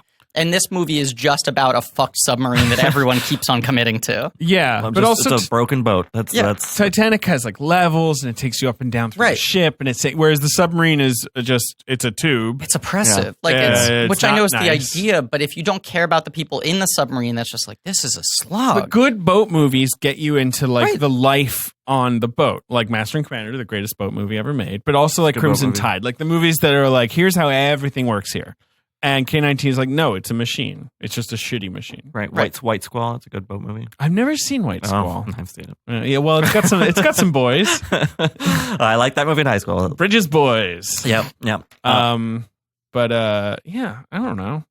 It's also long. Also, the scenes where when the reactor ruptures or whatever the hell it is, the coolant thing, is that they have to go in and try to fix it. Those scenes are excruciating. It's just group of people after group of people going in and just having their skin burned off and like in agony and then and throwing up and then passing out like that. And it's that for 25 minutes, which is again like Bigelow's is probably thinking like, well, this is what happened. Because I get the feeling with her, you wonder like I didn't see it on Wikipedia, like Inception wise with this movie, like so National Geographic is putting together all this funding, $100 million, whatever. Sure. So that what do you think? They just put an offer out to her, and she's like, "Well, the money's good, and I'm interested to see if I can do it because I don't really feel any sense of passion." No, I mean, she was definitely in a rough point in her career because she'd had Strange Days, which was not a hit, and then The Weight of Water, which was a bomb. So like maybe she's like, sure, Harrison Ford, like, that'll work, right? I think she was on the back of her heels. I think being able to break through that glass ceiling and make something of that scale, I think was like appealing to her. You don't feel much attachment to the material. You do feel like her starting to develop this like obsessive, meticulous detail kind of thing, which I mean, I just imagine she really liked researching this movie. Sure. And didn't love directing this movie. Yeah, and I think that's fair. I also just think like, why did they think there was an American audience for this movie? Why Yeah, like- indeed? Yeah, I mean, we still have, obviously have hangups about the Russians, and we're going to spend 2 hours with, I don't know, it just feels like an odd financial within a story gamble. that has no emotional center, Right. and also has no sense of victory. Doesn't No, even have that no. much allegorical where brave, power. helpful Americans are mooned right. crassly. How dare they? Right. They just came to lend a hand, and but they got a couple butt. cheeks. Yeah, they got Yeah. a couple cheeks. But I think there was some appeal to the fact that this story had like recently been uncovered, right? Like it only comes out in the 90s. That was the Right. thing, I where think. it's like I feel like there's 2002 is a little late for this, but still there's like, we're still learning like all the secrets of all these weird Soviet stories of like nuclear missiles that almost went off and God knows what else, And and also, how like- close we came. It's similar to Yeah. Victoria and Abdul in that way. Have you seen A that? recently uncovered story. Yeah. No, it is. It's true. Really? No one knew about it. No one knew until about- sort of recently. Have you seen it? Yeah. This will post a long time from Can now. I can I ask yeah. Richard? Is it charming? I mean, it has its moments. It looks but, like it has its moments. It's Stephen Frears directing an old lady. Like he's good at that these days, Sure. or whatever. Watching a colonized subject, literally kiss the feet of his colonizer and be really happy about it. Yeah. It's not like the best optics, but No. Sure. She's not getting an Oscar nomination for that. No, is she? no. That's not going anywhere, no, right? No, I don't think so. I mean, I didn't hear a peep about it out of Toronto. I know we were in Toronto and no one even Not a bothered to thing. see it. I saw Yeah. Women Walks Ahead, for crying out loud. How was that? Not great. You know what I was sad that didn't get a lot of traction out of What? Toronto was Stronger. It's so good. I think it's a great movie. It's really good. it's it's really fucking good. Griffin. You're gonna like it. It'll man. be out by the time this podcast comes Oh, out. yeah. right? It looks like my Yeah. kind of thing. Yeah. It's out next week, I think. Oh, really? Okay. Oh, really? Yeah. It's really good, but I don't think it's gonna. We're recording this episode in 2013, by the way. Oh What yeah, doesn't kill you makes you stronger. Does he sing that in the movie? Of course. Great. Yeah. That's Cool. it's It's the whole movie. Yeah, exactly. Just does it over and over Yeah. again. And by the end, people are like, stop, no more. And it's great. No, but I think those were the things. I think for whatever reason, and I couldn't find, I was like trying to research and figure out like what was this initiative where National Geographic decided they were going to make tent poles? Like what was that? You know? But Did they just have a lot of money all of a sudden? Like, what happened? The fuck happened? Yeah, were they? I don't know. And this is it. And this they was they like, never did it again. This was like it, I think. Yeah. Well, this movie was a bomb. Humongous like, flop. You know, yeah. This is. But this is a weird first story other than that thing of like this is a recently uncovered thing and you Yeah. can imagine people like rushing to try to figure out Russian. They were rushing to along. try to figure out an angle on it, right? But the fact that it was like developed by people who didn't have experience making movies before knowing what audiences would like. But you also have to imagine there was this run of like from whatever it was, like 89 to like 2001, you have like Crimson Tide, U571, Red October. and Red October, which are like three really successful. You know, like U571 was like a surprise, like spring smash. True. And the other two were like full stop blockbusters. But- I think it felt like virile territory. That's fine, to do but- a submarine movie, but the story isn't. The number 4 movie on Box Office Mojo's Submarine is this movie. Right, exactly. So it is a fall off. Right, Yeah. they looked at the Wow. three Down and were Periscope like, is number 5. Hey. Das Boot is number 6. I know. Hey, I made the top 5. but it's like they and, thought like, I yeah, guess what that's it. people like is submarines. Right. And it's like, no, what Right. people liked were the people in those submarines. Right. Sure. In the same way that like people, I mean, you know, a friend of mine has a question. She's like, would you rather be underwater in a submarine or be in space in a spaceship? Because both to me are fucking terrifying. Sure. But like that's kind of the appeal of a lot of space movies too. Is that like Yes. is that like these people are contained and trapped? You know, Right. It's not about how the goddamn thing works. Really. Yes. I mean, maybe that is partly like Sunshine or something. But you know what I mean? This is a movie about how the thing works. Yeah. And Or the doesn't. answer is it doesn't work. Yeah, right, It exactly. doesn't work. Both the Yeah. movie and the ship. The movie's like a pretty good the submarine and the issues with the submarine in the film are a pretty good metaphor for the movie. Yeah. Right. Yeah. Where it's, I mean, well, also, and what we should know, they paid Harrison $20 million to be in this Right. movie, which is not like an outrageous. I mean, Well, how much did they pay Neeson? Do we know? That's a good question. Where was he at this point? You know what? Let's actually dig into He's Liam post Phantom Neeson. Menace. I would guess he got like 10. I think they overpaid everyone in this movie, is Maybe. my guess. So Liam Neeson, you know, he's got his after Schindler's List. Oh, and Right. this was a few years after Qui-Gon Jinn. Right. Yeah. So after Schindler's List, you got Nell, Rob Roy. Michael Collins. Right. So he's making these big prestige pictures, even if none of them are like Really going anywhere. home runs. Yeah. Before and after. Oof. Oh boy, with Meryl Streep, people really do not talk about that one. I saw that in the theater.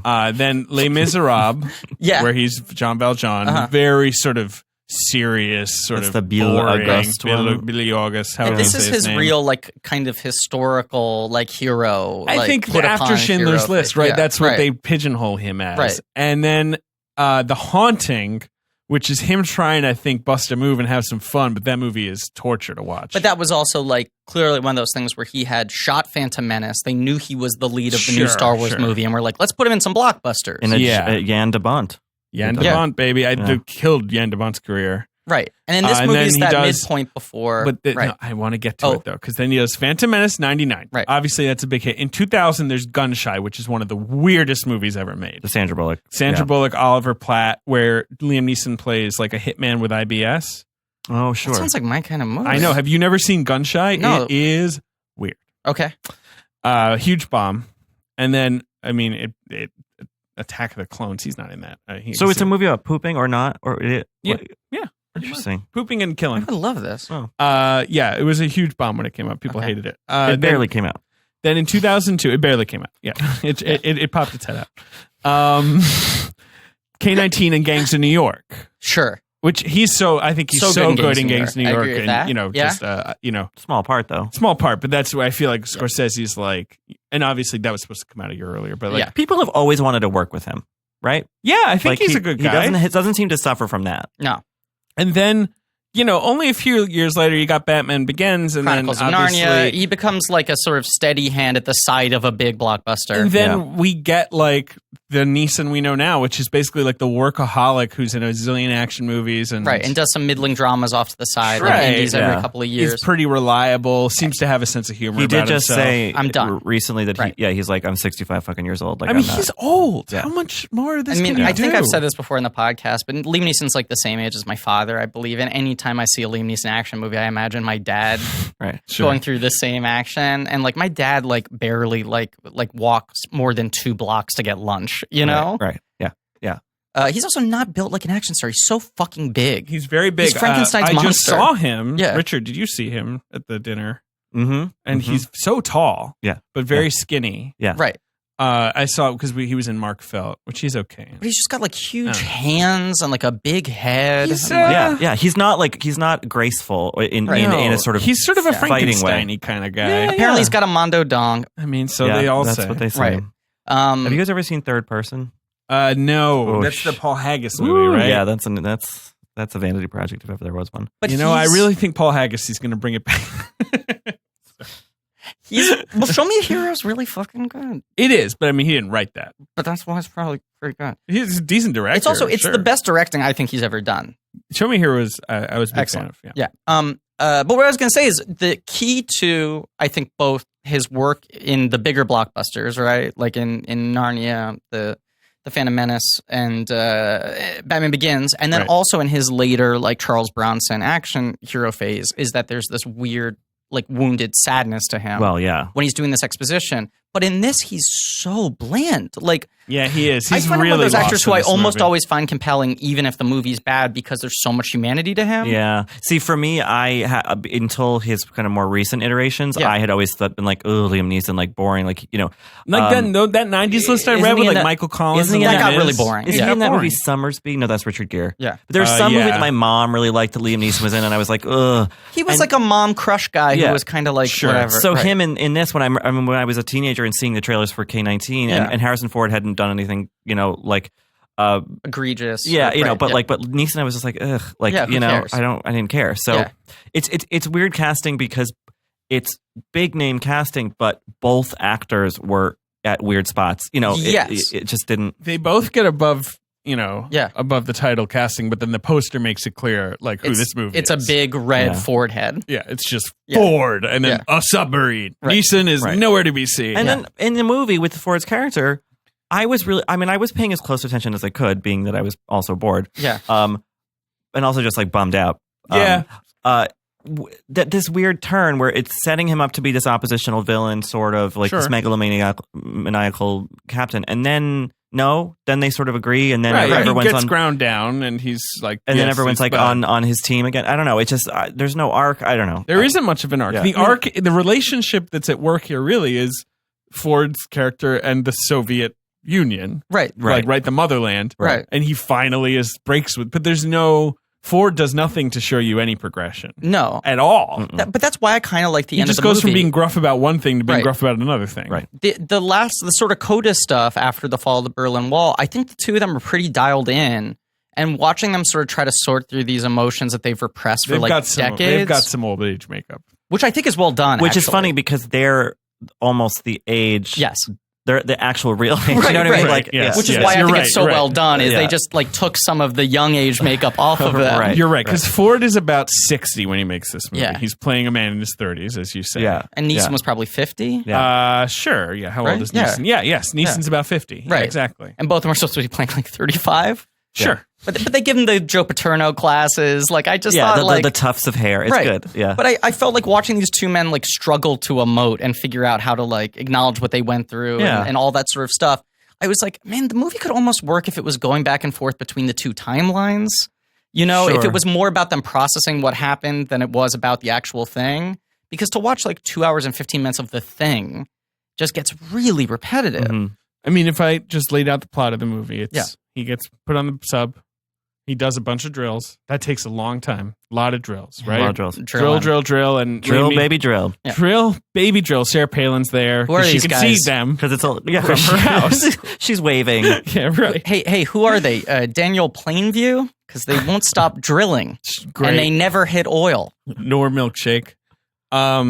They drill a lot. Every drill, somebody like dies. Yeah. Harrison Ford's like, do this drill now. Yeah, there's And then, one scene like- where some guy gets his hand caught in a chain, Yeah, and it's then they're trying to awful. fix him, and then another guy gets knocked over and hits his head, and it's just like, what? And they Yeah, go, like- that's enough of that. Yeah. Only 3 more drills. You're right. Yeah, And Donald Sumter keeps like putting like cotton balls on a plate, and he's like, finally, all my cotton balls. And Oh, then someone yeah. will like knock him over. There's a It's lot- almost like a Marx Brothers There's a lot of weird routine. slapstick Yeah. with like food in the galleys flying around, and then Yeah. Ford has a little bit where his like coffee or tea or whatever it is sliding off, and he just catches it seamlessly, Sure. Yeah. like to show that he's like a salty Oh, pro so or yes, whatever. right, yeah. So I don't know, it's weird. And then finally, after all the drills, Yeah. they submerge all the way down to crush depth. Yeah. And Yeah. Liam Neeson's like, this is a bad idea too. And he's like, no, crush depth. So they do that.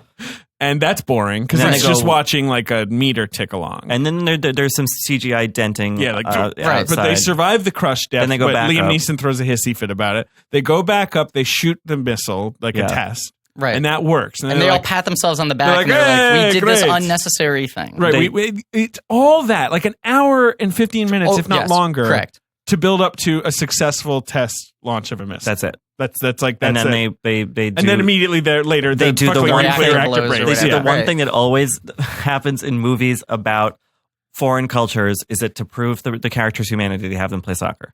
Yeah, Dude, yes. like, I just feel like that's Oh such a God, trope. it's true. You know, like in some improbable place. In this Yeah. case, on top of an iceberg. Right. But yeah, and then they take a photo that comes back later in the movie. But But you know, that's the weirdest thing about Bigelow doing that. And like, once again, I totally get why she did, because it's like, okay, you know, I've had some setbacks. I want to get back into the studio fold, even if this is independently produced. It's like a big summer blockbuster with a huge movie star and a massive budget and all of that. But the thing she built such a reputation for being good at is like clean economic action. Like, she's an amazing action filmmaker. And this is not an action movie at No. all. It's a crisis management movie in which they're fucked from the setup, and then Yeah. they just debate how to deal with it, and every decision gets worse. So, like, she's also good at tension, but this isn't really a tension that you can engage with. I mean, yeah, I mean, it's good. You know, there are wonderful shots of them walking down these narrow, hallways Right. or whatever. But what is the term for? Is it insert where you're filming something that's just practical? It's not like an actor. Yeah. Like you're filming a dial or Right, something right, yeah, denting. insert Like shots, there's yeah. so much So of that much in of this that, movie, and yeah. it's like, why get this really kinetic director Right. to do that? Right. It doesn't make any sense. But Right. It's a really poor fit. But I mean, I mean, I hate to say it, but like Peter Berg Yes. did with Deepwater Horizon, like that's fucking like Yes. exhilarating. That's a that, pretty that's good the movie. thing. Like, you need someone who can make it overly kinetic. Well, But you need someone with also, too much I think style. Catherine Bigelow is a better director than Peter Berg. Let me I just say do that. too, 100%. But but, Peter I Berg mean- would have been a better fit for something like this. Probably, Yeah. but also Deepwater Horizon has a bunch of actors who have very different, very big characters they're playing, like Kurt Russell, Right. John Malkovich, like who are like doing their own thing. And it has a And massive Wal- explosion. Has a big explosion. Yeah. Wahlberg's in the middle of it, and he's the one who he's the guy we're supposed to Yeah. identify with him. He doesn't, he thinks Yeah. this is it's a problem, right? And it's very Whereas- like muscular, flashy, in your face Sure, filmmaking, yeah. which works for that story. Yeah. Whereas this is, we're supposed to identify with Harrison Ford, I guess, and he's just like a big jerk who gets on a boat and is a big meanie. Yeah. He's mean. Right. And then the reactor breaks, he remains mean, although less mean. But the reactor breaking also has nothing to do with him. No, It's it's not just because the they Soviets don't. fucked It's not them. because The they dive Soviets, to yeah. that Right. depth. It's not because they launched them. It's just completely arbitrary. And- Whereas, yeah. like, Deepwater Horizon has, like, a moral dilemma at the center Right. of it, which is, Right. like, dramatized through the characters Yeah. who you care about. She's weirdly, like, too, what's the word I'm looking for? She's, like, too kind of austere to make this movie interesting. Right. Like, she has too much legitimacy as a filmmaker and a storyteller to make this movie engaging, because the way you would make it engaging is by getting a bunch of character actors to ham it up. Right. Yes, that's exactly. what I want. Her Right. approach is too like literal or sort Right. of like, There's too much that's the thing. integrity. Yeah. That's what I'm I saying. think, Yes. I think that commitment to realism fucks her over in Detroit in a totally different way. Where agree. that movie's highly suspenseful, obviously, because it's about an absolutely It's a horror movie. ripping, It totally works on that level. thing. Right. But we'll get into We'll save it for Detroit. the Detroit But episode. this she's got the score by Klaus Badelt that's like going wild with all kinds of organs and nonsense, Yeah. and Yeah. you're like, yeah, sure. But then none of the actors are rising to this. Like, I want No. big push broom mustaches, you Yeah. know. I just want and like I want Sarsgaard. I want to be an going old for guy. something. It did one last mission, and Yeah, we right. know he's. I want the tropes. I want the stock. And characters. this is a movie where you want the actors to have blenders. Do you know what I'm saying? Like, Sure. you want all the characters to have, That's like, right. Yeah, here's their my thing. weird little And they thing. give Yeah. Skarsgård Skarsgård. He has like A picture of a girl. We see her in one scene, Right. But like that's not enough. I mean, I kind of like. also, at the is end he when the only one on the boat who like? Yes, he's the only one who has a woman. Otherwise, it's a movie full of virgins. Right, yeah. So what's the tragedy? The incels. It's a bunch of incels. No, but the word I was scrambling to look for is integrity. Like, she treats this material with too much integrity, And she- which strangles the baby in the crib. Right, she does the job. Yes. I understood the mechanics of what was happening for the most part, and I'm like, that seems bad. But that was it. But then the beauty of this movie is this robs her of the ability to do something like this again on this level, and she has to go down to basics and like figure out the bare essentials of what she wants to do as a filmmaker. Yeah. The problem is they also use this as like a red herring to be like, well, you can't give women blockbusters. Right. And it doesn't happen again until Wonder Woman. Why did that happen to Mimi Leader? Pay It Forward. Pay It Forward was a Oh. disaster. It's Peacemaker does okay. Then Deep Impact is huge. Yeah, it does well, although Right. it does get beaten by Armageddon. But everyone kind of went. wasn't Deep Impact first, or I don't know. I don't That remember. was second. no, It's no, Peacemaker, it's Peacemaker, then Deep Impact, and then Pay It Forward, which is not enough of a calamity to kill someone's career. Right. Like, it shouldn't have No, set it's her back. not. It's a bad fucking movie. It's but- one for her. Right. She'd done the two for you. right. So who cares if the little art project doesn't do well? They should have let her do like the Sum of All Fears or whatever after that. Sure. She should have been able to do some stock But road. Pay It like- Forward was the first big movie for Kevin Spacey and Helen Hunt after the and Oscar. Haley Joel. So it cost Yeah, $40 it was million three. to make. It was three people who had just been anointed. And it took yeah. a real life black person and cast him as a white guy, which is an insane thing to do. Really? Yeah. The Kevin Spacey character, like the real guy, was black. I didn't know it was based on a true story. Oh. Wait, you didn't know? I can't tell if you're doing No, it bad. I'm not kidding. Really? Yeah. That's the whole fucking gimmick of Pay It Forward. It's like this kid really Did that, wanted yeah. Well, everyone that to pay it sucks. forward. You know, or whatever. Well, okay, so then I feel a little less bad for Mimi Leader if she let that happen. But, But she you know. figured it out eventually, and she's doing such great work on like the leftovers and shit again. You know, but she for a has- moment, to do but there more. was a Yeah. moment there with her and with Yes. Bigelow, I guess, with this, where it was like, oh, okay, like Right.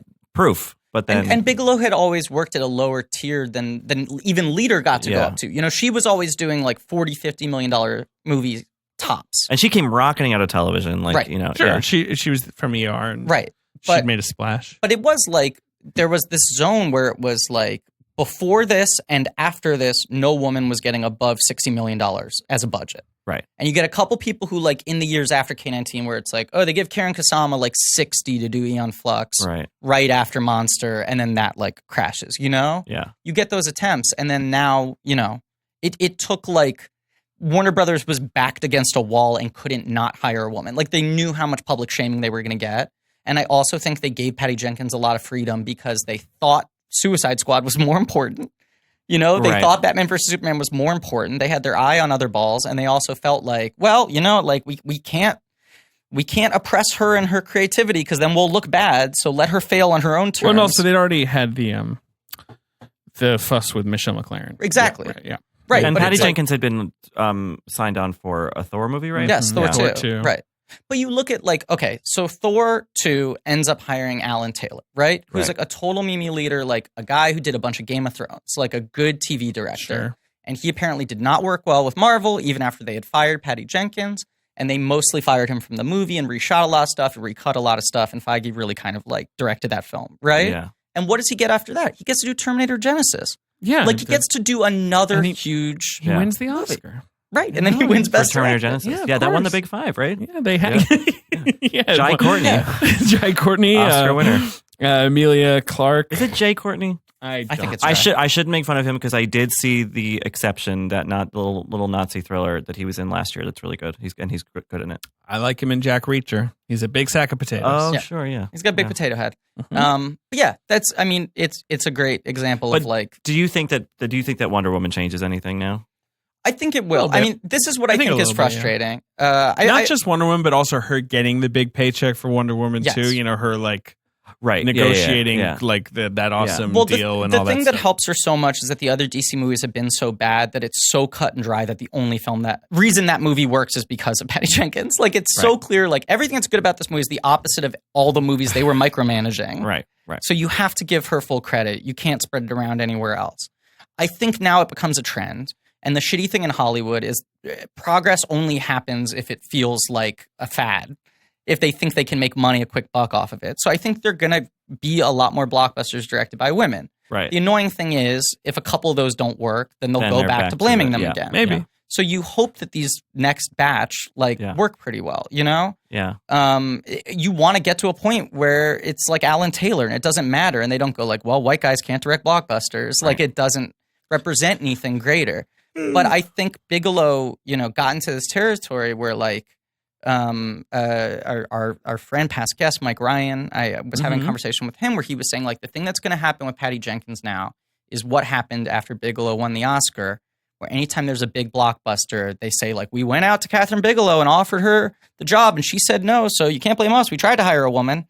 Like that's the one woman we'll hire, we'll offer these movies to. Right. Maybe. I don't know. And in retrospect, I mean, K-19, I don't think its failures are really her fault. At all. I think it just shouldn't have been made. It's a bad project. Yeah, it's Yeah. a bad project from start to I mean, finish. that's not to disrespect the story, whatever, but like, it's just like, it's It not should have been a National Geographic yeah, it's special. It not would have been compelling engaging. Right. fiction narrative No, film. it's not. Yeah. It's not. No. And she tries, to kind of amp it up. But there's some power to the ending and, just to I like how the ending. screwed over they get. Yeah. But I feel like she should have either hit it harder or just not made the movie. I don't would have know. made it- I don't really have like a fix. but if you're for in this her shoes, movie. also like, and someone offers you that amount of money post, No, I mean, you're like, sure. okay, sure, Yeah. I'll make the best of it. I would have made it a sub 2 hour movie. Yeah. Sub 2 No hour. pun Wow. intended. Wow. Down I would have made it a sub 2 hour movie in which the first half is the disaster and the second half is all Is- Dakota stuff Right. with them Yeah, trying to emotionally Dakota? process it. Fanning? Dakota Fanning. Yeah. Oh, she's No. in this one now? Mhm. Dakota. She played the torpedo. Yeah, this is Or the- I Am Sam. Yeah. Ben, did you even watch this movie? I did. Wow, I'm really sorry. I ran into Ben on the street yesterday afternoon and he Oh. was like, have you watched it yet? And I was like, no. And he was like, you're going to hate it. It was awful. It felt like torture. Wait, earlier on the podcast, Bill Berry called it a masterpiece. Was he being facetious? No, he likes it, and I hadn't seen it when he That's said weird. that. Yeah. And when he said it, I was like, "Oh, maybe there's like a bit of a gem here." I was kind of excited. I Yeah. wanted you to know, be a secret and then now I masterpiece. want to Yeah. say like, what's No. what is it that you like about this movie? Because I don't really get it. Maybe, Okay. maybe he likes tests, drills. Hey He's man, just- he's test just drills. Yeah. What look Drills, at drills, on Box Office drills. Mojo, drill movies. Where does Yeah, let's see what other I mean, categories. Deepwater Horizon's probably. It's well, in- Armageddon's technically a drill movie. So Yeah. Submarine, that's drill, true. baby, drill. Summer. It's the only submarine is the only category it gets, apart from the Oh. regular ones. Right. Let's do the box office game because this is. I mean, this I is guess a so. huge Let's belly do the flop fucking of a box movie. I don't Yeah. even know what time of year this came out. Middle of summer. This was like July, It's a right? summer picture. Oh, that's Very strange. So wait a second. Let me find the 02, which was a weekend. big summer. It came out July 19th, 2002. Hey, I mean, nice that it was July 19th. What? Go ahead. Sorry. J19. Oh, you know the two guys that Neeson and Harrison Ford play died within 9 days of each other Oh. in 1998. Mm-hmm. Well, Yeah. A lot of nines. Then. And I think that's going to happen with Harrison and Liam. yeah, I that's hope true. so. They're holding on like this. Yeah.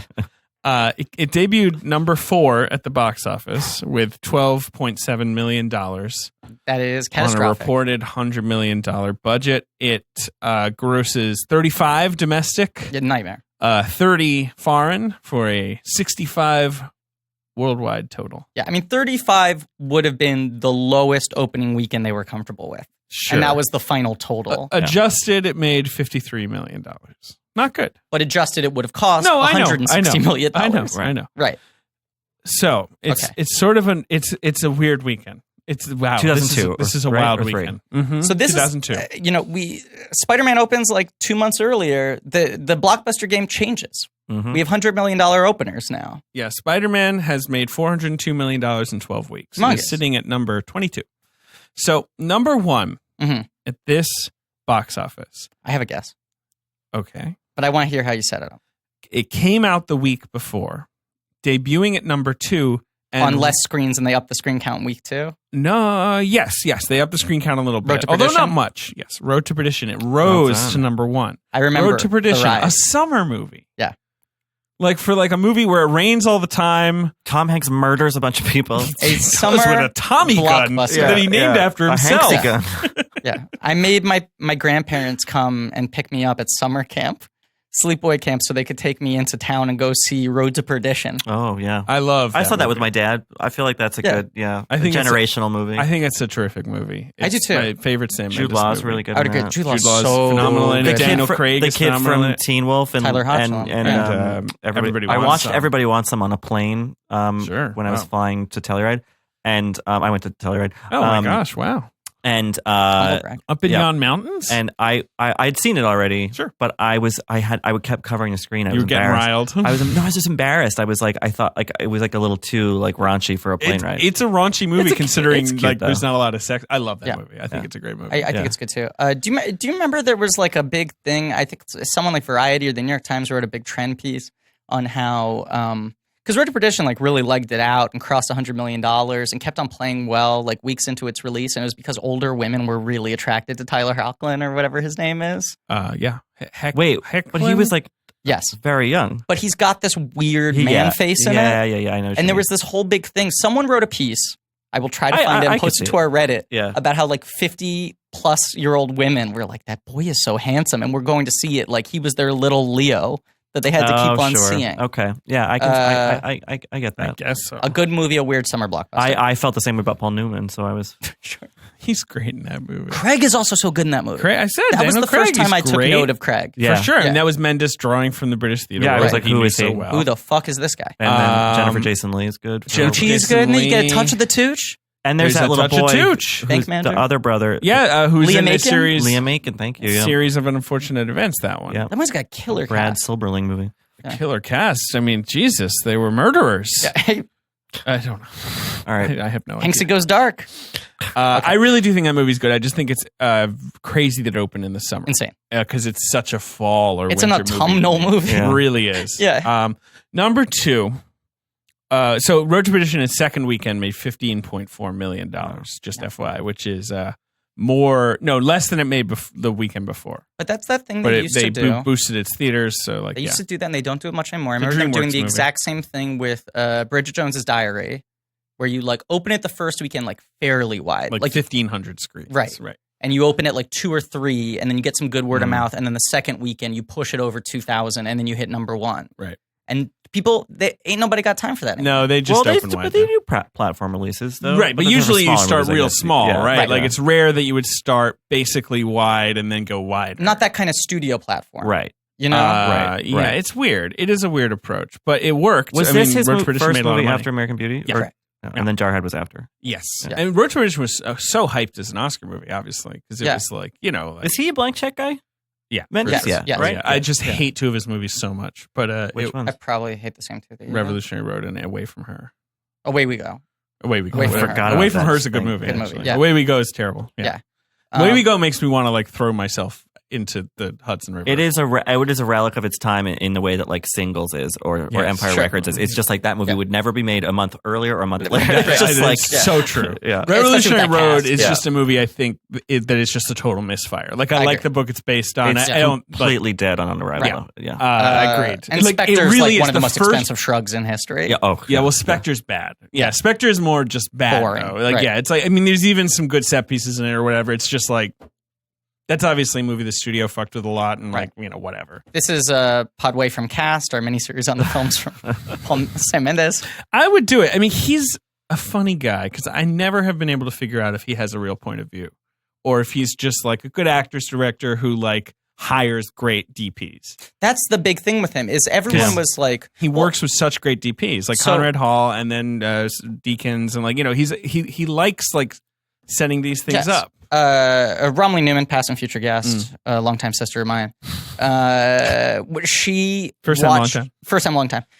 She just watched American Beauty for the first time and was Oh. like, "What the fuck was that?" I mean, that's a like movie it just. that's- I was like, I can't even imagine what it would be like for you to watch that movie now Yeah. without any context of how it weird was relic, received yeah. at the time. When I Because if you that watch was it, that was a TIFF. Considering we were just that, Yeah. that was a It blew TIFF. up. that was like the first phenomenon. big Yeah. TIFF Yeah, Best like, Picture. that's honor. where it was happened. I was like evangelical about that movie after I saw it. I was like Me telling too. everyone to go. I took a group of friends to see it, and I was just like, I Yeah.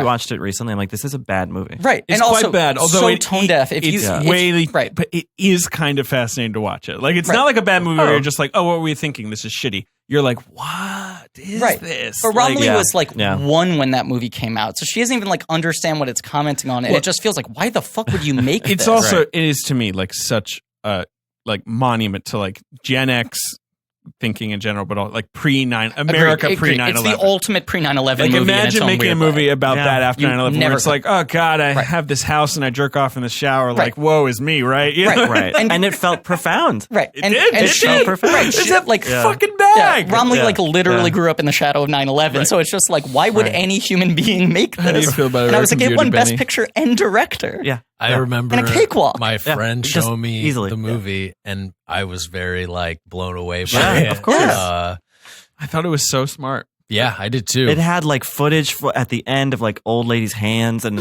Annette Bening on a fucking Yeah. amusement park ride. I was like, that's not like what the rest of the movie looked like. I was everything about it. I was just like stunned by. Another movie from that time, I remember being like, wow, this was so profound. And then I rewatched Donnie Darko recently. Yeah, that's a Oh, tougher yeah. one to Yeah. come That's back to. That's not good. In college, I was like, I thought that was the Yeah. most brilliant thing I'd ever seen. I also Yeah. thought that movie was Yeah. great. I had that Yeah. problem also as well recently on Netflix with Regrets in Paris, the movie, Yeah. because that was a Oh, big sure. one for me Yeah. when it came Yeah. out, and now I just felt like the metaphors are sloppy. Well, you know what? I mean, that's not number 2 at the box office. You know what does hold up is K-9, though. Yeah, it does. Just- they really yeah. sank that Do stuff. you think that dog's dead? yes. It's I mean, career, certainly. I don't mean to be a jerk, but that movie's like 27 years old. All right. If that dog isn't dead, we got to call the Guinness Book of World Records. We gotta Bigelow, I got your next picture. You think Belushi just like sort of like transported his consciousness into the dog or something? I and think it's still that alive? would make sense. I mean, that's the kind of thing he usually does. Yeah. Road to Perdition #1. Number 2 is a sequel to a family movie. And I think the family movie had been sort of like Live action animated. mix. And I think the Monkey Bone? no, good sequel. I think the family movie Monkey had, Bones. had been Thank Monkey you. Bones the Dollar Sign. James Cameron's Monkey Bones. The first one had been such a hit that this to me is wild. This movie cost $120 million to make, which is too much money when you're going to remember when you hear what this movie is. How limited the audience base is. This movie's running time is 70 minutes long, 70. It's just about as long as like the Academy considers a feature length Right. movie to be. Yeah. It's following length. Yeah, exactly. $120 million. And what did it end up at? It ends up grossing 64 mil. It opened number 2 to 15 mil. Yeah, he found out what it is. And he's And laughing. what did the first one end up doing? That's a good question. Let me find Is out. Brandon Fraser in it? No, but he could have been. Okay, so it's that kind of movie. Okay. The first one made $140 million. It was a big hit, but these are expensive movies because they're these mixes of live action and animation. Traditional animation or like modern CGI kind of stuff? CG animation. If you need another hint, I can give you one. Is it based off of a pre-existing property? That was my hint, yes. It's based on a book. It's based on a But I know exactly what it is. It's Stuart Little 2. Stuart Little 2. $120 million they spent. That movie's a 70 Gina minutes Davis long. picture. 70. I mean, what even happens in Stuart Little 2? He shreds. I don't know if you remember this, but the marketing campaign for Stuart Little 2 is him on a skateboard. This. The first movie's pretty austere. So they poochied him, basically. Yeah, they poochied him. Because the first movie's Yeah. about what if your first day at school was really hard and also you were a mouse, right? That's what it's about? Right. That's and M. Night Shyamalan wrote it. It's essentially Wide Awake with a mouse. It's a mouse looking for meaning. M. Night Shyamalan did write it. The little family just got bigger. That scene where Betty Buckley kills herself in the first Stuart Little is so jarring. But also the first Stuart Little is I thought it was sensitively handled. The first Stuart Little is pretty stylish, very designed, but he's the main CGI element in most of its live action. And it's a robust 84 minutes. Right. It's an epic. Stuart Little 2 is mostly animals, which is why it was that expensive, because it's him fighting a hawk. He spends most of the movie in the woods on a skateboard. It's got action sequences. That is not what... I remember watching it on plane. It's a bad fucking movie. Lipnicki's in it, right? He plays Stuart's brother. Right. And is Michael J. Fox doing the voice? Michael J. Fox is Stuart, and then Melanie Griffith plays a canary. Right, and James Nick Woods Lane is a plays hawk. a cat. Sorry, who's this? James Woods? Am I right about that? No, I'm not. Who's the hawk? Oh, no, you're right. Yes, he's a falcon. I'm sorry. That's why I was confused. I was looking for hawk. Okay, and Steve Zahn, of course, reprising the role of the my alley favorite actor cat. and political thinker, James Woods. Of course, never been wrong about anything. And then you got Hugh Laurie and Gina Davis putting in their time, getting their paychecks. Hugh Laurie high on house money. He's about to get high on house money. This is the thing. He used Stuart Little 2 to pay off springboard his to house house. payments. Right. It is number 3 in the mouse/rat box office mojo category, behind Ratatouille and Stuart Little. Okay. And Mouse Hunt's 4? Mouse Hunt's 5. Flushed Away is 4, my friend. Where's Noah Taylor on that list? Noah Taylor, the hero. One step beneath Timothy's ball.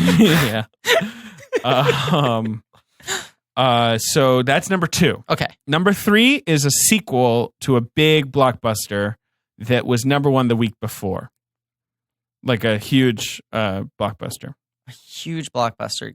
It's number 2 in the series. It's live number 2 action. in the series. It opened the week before. It tops out at 190, which is pretty bad. Interesting. Kind of a disappointment. This movie is a huge disappointment. We've discussed it a lot. Men in Black 2? Correct. Yeah. Correctamundo. Man in Black 2. Who wants to think about that? If only they had brought us on Is script that the one doctors. with Lara Flynn Boyle? Yeah. Yes. Right? Yeah. It was supposed to. And Johnny Knoxville. Right. And I've told this story before, but Barry Josephson, producer on the Men in Black movies, producer on The Tick, I told him the pitch that David and I came up with for Men in Black 2, where we fixed Men in Black 2, and he said that's what it should have been. Wow. There you go. We had our pitch. That was the Rosetta Stone of our friendship. I feel like we were That was friends, early. and then when we cracked Men in Black 2, we were we're going to be in each other's lives for a very long time. There you go. I agree. I'm glad to be in your We life. nailed it. K-19 is number 4. Okay. Number 5. And how much did K-19 make? It opened to 12. Right. It tops out at 35. Not great. No. Number 5 is a movie I remember being very hyped to see. Another flop of this summer. It's like a fantasy action movie, but it's kind of set in the future. It's set in London. Reign of Fire? Oh. Reign of Fire. Reign of Fire. I was very excited because what's her name? Is from GoldenEye's in it. Isabella Yeah, I was like, oh, good for her. She's working. And then who's the other woman in it? I don't know. Let's find It's out. not like Saffron Burrows or something. She was in a lot of movies right around then. Do you know? The famous test screening story about her, is that what you were about to do? No, what's about that story? Deep Blue Sea was that they were like, we have to reshoot we're going to reshoot the ending of Deep Blue Sea so you die. And she was like, oh, okay. I mean, sure. Let's do it. And then she's like, so why? And they were in the test screenings, the audiences were literally going die, die, die. They told her that. Oh, they wanted you dead. So we're going to kill you. I'm trying to find the other woman in this movie. Maybe I'm wrong. Maybe it's just her. I mean, Gerard Butler is the 4th lead. He plays one of the dragons. Yeah, of course. Alice Krige is in it, but there's no other women. It's a boy movie. I was going to say Disney had very high hopes for that movie. It got pushed back a while, but they thought it was going to be like a big blockbuster. Yeah, I think for it them. got pushed back because they needed like tons of visual effects. Is work it the on weirdest thing that Matthew McConaughey's ever done? Just in terms of Yes. who he is? And, Well, and It's a really weird thing. And I'm about for to him tell you have the done. weirder thing about it. Because that's him like going as far away from McConaughey as possible. And everyone thought he was cooked. And then he comes back with How to Lose a Guy in 10 Days. Then Right. he's in rom-com mode before the McConaughey. But right, in that movie, he's like all torso and he's like really dialed Shaved up. head. Yeah. Like, so here's the crazy alternate history. Disney was so bullish on that movie that at the time they were filming it and getting dailies back and being like, fucking McConaughey, he's an action hero. We finally cracked McConaughey. That's what it is. They were developing Pirates of the Caribbean, and he was their original choice to play Jack Sparrow. that would have been. They were a catastrophe. conceptualizing the role for Matthew McConaughey. I mean, I'd Wow. see that movie, but I don't think America. they would were like have seen writing it, For and sure. Disney was like, can you Yeah. try to make this a McConaughey part? And then Rain I of just- Fire bombs, and they're like, forget it, don't worry about it. And I think they didn't think Johnny Then Depp they would had ever him in want the to Keira do Knightley it. part, and then they got rid of The him. other part of the story is that Johnny Depp went in for a general meeting at Disney because he said, I want to do a movie that my kids would want to see. What do you have in production? And they threw everything out at him. And they were like, we're doing a movie based off the ride, but you wouldn't want to do that. And he was like, oh, no, I'd love to play a pirate. But why did they throw Sure. everything out at him? Because was he worth any money at that point? Johnny Depp? He was still. Wait, Johnny Depp?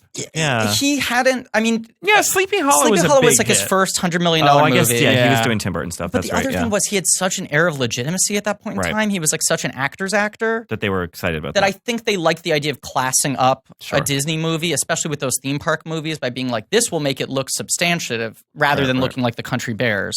Yeah, well, I mean, that's Right. true. Because, Right. making a Pirates of the Caribbean movie on paper was an awful idea. Right. Because it's going to be super expensive because you needed all these Right. boats, which is like so expensive. Yeah. And it's based on the lamest Disney ride that exists. Right. And they made 3 of those, and Yeah. the other 2 bombed, you know?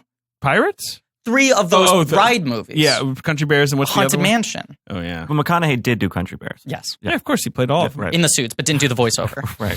You're right. He just wanted to get physical. Yeah, he did a clump style. They filmed one suit at a Right. time. Yeah. Other movies, Mr. Deeds, which has grossed $107 million. Mr. Deeds, which is like putting Catherine Bigelow to shame and dragons. It's just like Adam Sandler's Rich. Mr. Very Deeds. sneaky. Mr. Deeds was for me the canary in the Winona Ryder coal mine, where I was Yeah. like, "Oh, this is not going well." That was also the yeah. first post shoplifting Yeah. release for her. Yeah. So she Yeah. like went and did her press tour and was trying to be like jokey and And it was self-aware. like, Right. Yeah. Eight-Legged Freaks, which opened to number 7, which is a bad movie that people pretended was like a fun B movie, but I don't think it actually No, is. it's It's a shitty movie. It's a poor man's Mars I don't think that Attacks. David Arquette has really ever done anything that's like what you first described, like a bad movie that's like actually. Yeah, I mean, he's in Scream, which is a great movie Right, that but- is sort of like that, but that's nothing to do with David Yeah. Arquette. Right. I'm trying. Yeah, what is David Arquette? Like, when does he get to come back, or are we not letting? I think him? we're good. Well, it's because like, he's good and never been kissed.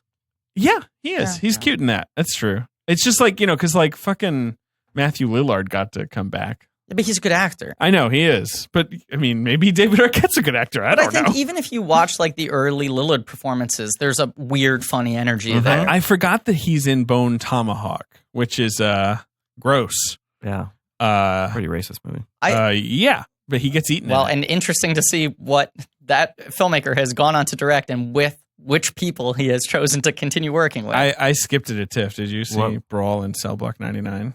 No, I don't even know anything about It's it. a movie where Vince Vaughn Vaughn skinhead smashes movie. people's heads in a prison for 2 hours. and he's already shot his follow-up to that, which is a police brutality movie with Mel Gibson, Vince Vaughn playing the cops. Oh, So I think we know who S. Craig Saylor is now. yeah, no, it's. I hear that Brawl in Cell Block 99 is violent. Yeah. Shocking. That was the word out of the screenings on that one. Mhm. Halloween Resurrection is in there. That's the one where they throw Jamie Lee Curtis off a cliff. but now she's coming back. She's back. You can't fucking kill her. Yeah. Is Coolio in that movie or Busta Rhymes? It's Busta Rhymes. But Coolio is in a Halloween movie, or is he in a Leprechaun movie? He's in a Leprechaun movie. You were Coolio for Halloween once. That's what, That's Yeah. true. that's what you're thinking. yeah. What's because isn't He's there in Leprechaun Back to the Hood, which is the second Hood the movie. second? He didn't even make the cut for Leprechaun in the Hood. No. Leprechaun is a franchise where there actually is like Leprechaun 4 too. Right. I mean, I've seen Leprechaun. They do a sequel to a sequel. right. I've seen Leprechaun 4 is Leprechaun 4 in space. Right. 3 is in the hood. No, 5 is in the hood. Are you sure about yes. that? Oh my god! I think space I've never happens been more sure in between my the- life. No. Are the hood movies back to back? Yeah. Because Okay. the hood movies, they were like, we got a hit here. Like we're gonna ring this Because dead. I thought they went to space and then they were No. like, sorry, back to the hood. No, We're going which, back. Which one did National Geographic produce? So Leprechaun L19, Origins. the Widowmaker. Right. So there's Leprechaun 2, which Yeah. is just a sequel to Leprechaun. Right. Leprechaun 3, which seems to be set in Vegas. Is that the one with Jennifer Aniston? No, she's in She's the 1. first She's in one. She's in 1. Yeah. And then Leprechaun 4 in space. Okay. Which I've seen and is tremendous. And then Leprechaun in the Hood, Leprechaun Back to the Hood. Right. And then more recently we The have Hornswoggle reboot. yes. Leprechaun Origins starring Hornswoggle. He's not joking. WWE wrestler Hornswoggle. Yes. Plays Leprechaun, but they redesigned Leprechaun to look like a gremlin. This film was given to select theaters on August 22, 2014. I'm sure they were very select about the Please theaters. Google what the Hornswoggle Leprechaun looks like. Okay. Because I'm sure you're imagining right now who played Leprechaun? Was it Warwick Davis. Okay, right. It's Warwick Davis, and he's just got a wrinkly face, and he wears a Sure, nice yeah. little green suit. Oh, right? no. Right?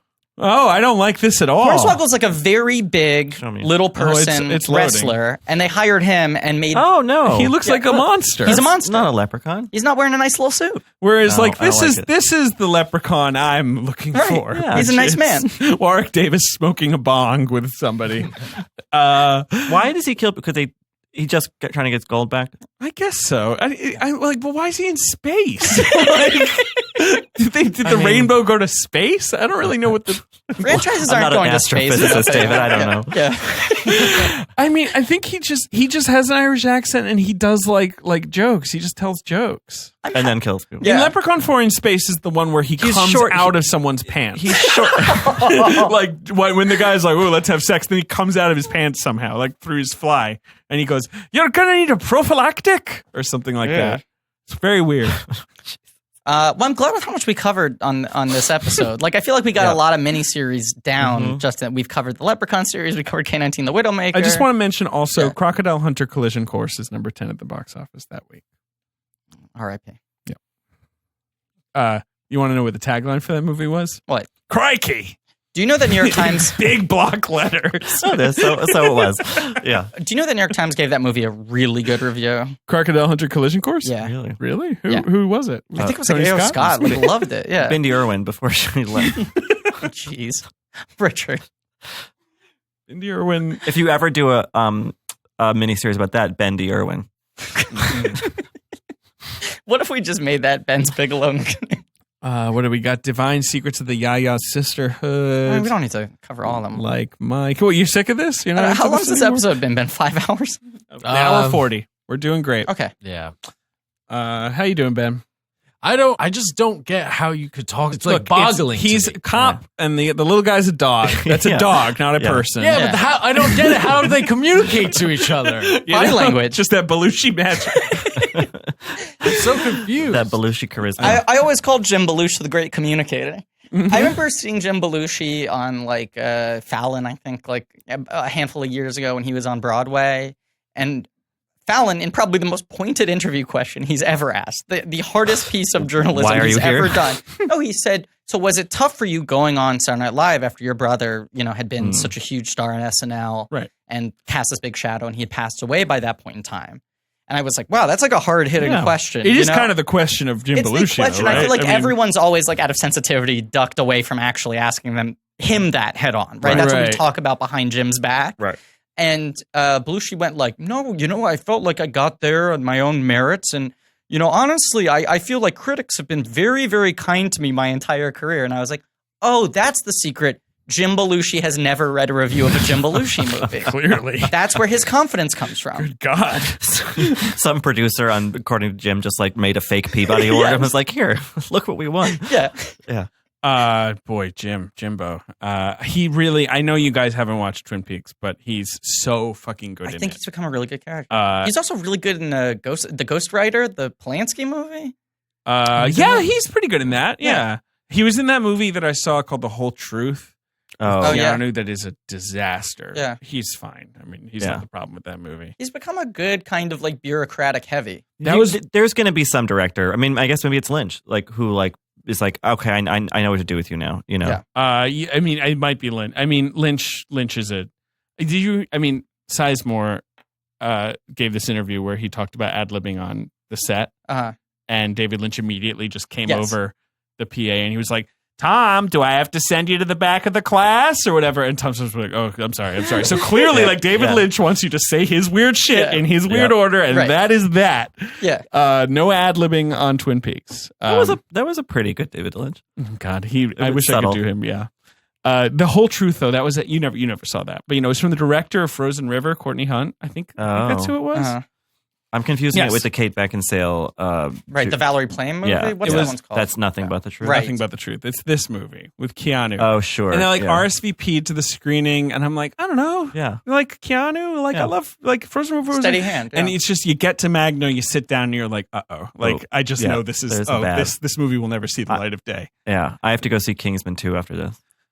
Yeah, I don't think that movie's going to get released, right? They're going to bury that. They're like, fuck it. That movie sounds aggro. that's the embargo just went up today. It did. And the reviews aren't bad. They're just kind of like, it's a Kingsman movie. I'm sort of dreading it. I find his aggro more interesting than other people's aggros. I agree. I just don't think, when I see Kingsman, I don't think, I'd like to see this guy with less studio restraint, making this movie. Like, I'm fine with the restraint on display in Kingsman. I'll you know say what I mean? I like Kingsman. I do think I like it benefits Kingsman from being a little reined in. Although I'd rather see, like, whether or not it turns out well, I'd rather see Matthew Vaughn be given that much freedom because at least he's going to do something weird. I guess so. I'm it's worried kind of this engaging isn't just weird, to watch though, how this is just far like he's willing to spill big out. set pieces. But it I don't looks know. like We'll the see. villain is like Julianne Moore playing Rachel Ray. Like they're just strange. I know. Like, Yeah. I know. Yeah. Could be good. It could be. I don't know. Kingsman's weird. I did enjoy it a lot, but I had such low expectations for it. And I remember just coming out being like, I had a good time. Weird ending. Like, that was sort of like... See, I hot take, I like the ending because I think that's the point. I like the ending because of how tasteless it is. I can see that. I can definitely see that. I think it's kind of calling out the like casual misogyny of other movies by making it explicit and underlining how gross it is. I think that's cool. Yeah. I can see that. I think point Matthew is to Vaughn's make you super wanna cool vomit. and the ending's super cool. That's what I'm trying to say. He's an aggro dude. Yeah. He's an aggro dude. It's an aggro movie. Yeah. I don't know. Anyway, I K-19 The I like Widowmaker movies that is the hate opposite of themselves. that. Is why fair. No, I that's- like the ending yeah. of Kingsman. Yeah. Self-loathing. And why I defended Todd Phillips in a previous episode because I like movies that are like, this is despicable what I am now doing. That didn't come off great. I was re-listening. I know, I to that. re-listened. I was like, ugh. Where you're like, no, I think you should get a blank check. And I'm like, what? I think he's interesting, but it's the same thing where it's like, even when the movies are bad, there's a level of self-hatred and self-analysis there that I think is compelling to watch whether or not it's for the intended reasons. Right, like when you order like a really gross meal and you're sitting on the couch and as you're eating it, you start to just feel really sad. Yeah, or when I order Domino's and cry, and you're just like, right. You RSVP'd which the I've whole done. truth. I've and literally Renee's started face crying while eating a pops up. sandwich. Yeah, no, I didn't start crying, but Well, like almost. no, but like the seamless guy You're just like, arrives, you "Ugh." pull the lid off, and you're like, why did I do this? Right. Why was I did that in a thinking? hotel room in Colorado. I forgot how big the portions were. I was coming back from Telluride on my way to Toronto, and I just was like feeling lonely and self-pitying, and I ordered like $40 worth of Mexican food and like opened it on my Hampton Inn bed, and like 2 bites in, I was like, it's just like so pathetic. I've literally had the thing where I order Domino's, and the second the order finishes, I start spontaneously crying like Holly Hunter in Broadcast News. And then when the pizza shows up, I'm so happy. And I think Todd Phillips and Matthew Vaughn have that similar thing where there's like a level of technical craft there used for like bad means. But like in the same way that Domino's is designed to make you happy while you're chewing on it. Right. Like it's like they chemically found the right balance of salt. But then the minute's over, you're like, But you think oh the god, minute they lock picture, Todd Phillips just like, goes in the parking lot and just like I think so. yeah, just sobs his eyes out. I think so. But that's why if I ever get a Griff's Choice, I think I would spend it on Due Date, because I think Due Date is the one movie where he like lays his soul bare and is like, I hate myself. Like this is The Hangover for people who like The Hangover, to tell them why they're bad for liking The Hangover. All right, well, please come back again soon, Richard. Dos vidania, my Russian friends. Oh god, what did I just see that had good Russian shit? I love Russians. Oh, Death of Stalin, actually. That's yeah. But I love Russian shit when you lean into the sort of the pomp and circumstance. Sure. This doesn't do that. It does not. No. No Nonochka, this movie. No. Could have done with a little levity. Sure. Little comedy of manners there would have been nice. Richard, thank you so much for being on the show. It's always such a pleasure. I always have fun. Thanks for having me in this lovely new studio. It's bigger. Yeah. It feels like legit. We It have doesn't mood feel like the lighting. walls are closing in. Right. Yeah. Yeah. And I'm not dying of heat. Ben can afford Right, shoes Right. now. I don't feel like I'm in the reactor room, you know. That is what our old studio was It used to like. feel like K-19 the Widowmaker. Yeah. And similarly- Steven Sarsgaard was always in there. Yeah, just kind of in the always. corner crying, which was I always thought was strange. I never commented on it. But, Right. Can't see. But still, like, weirdly made like $1 or $2 million for just being there in the corner. Yeah, it's where all of our budget had to go. Yeah. Also, much like K-19 the Widowmaker, many people died just constructing that studio.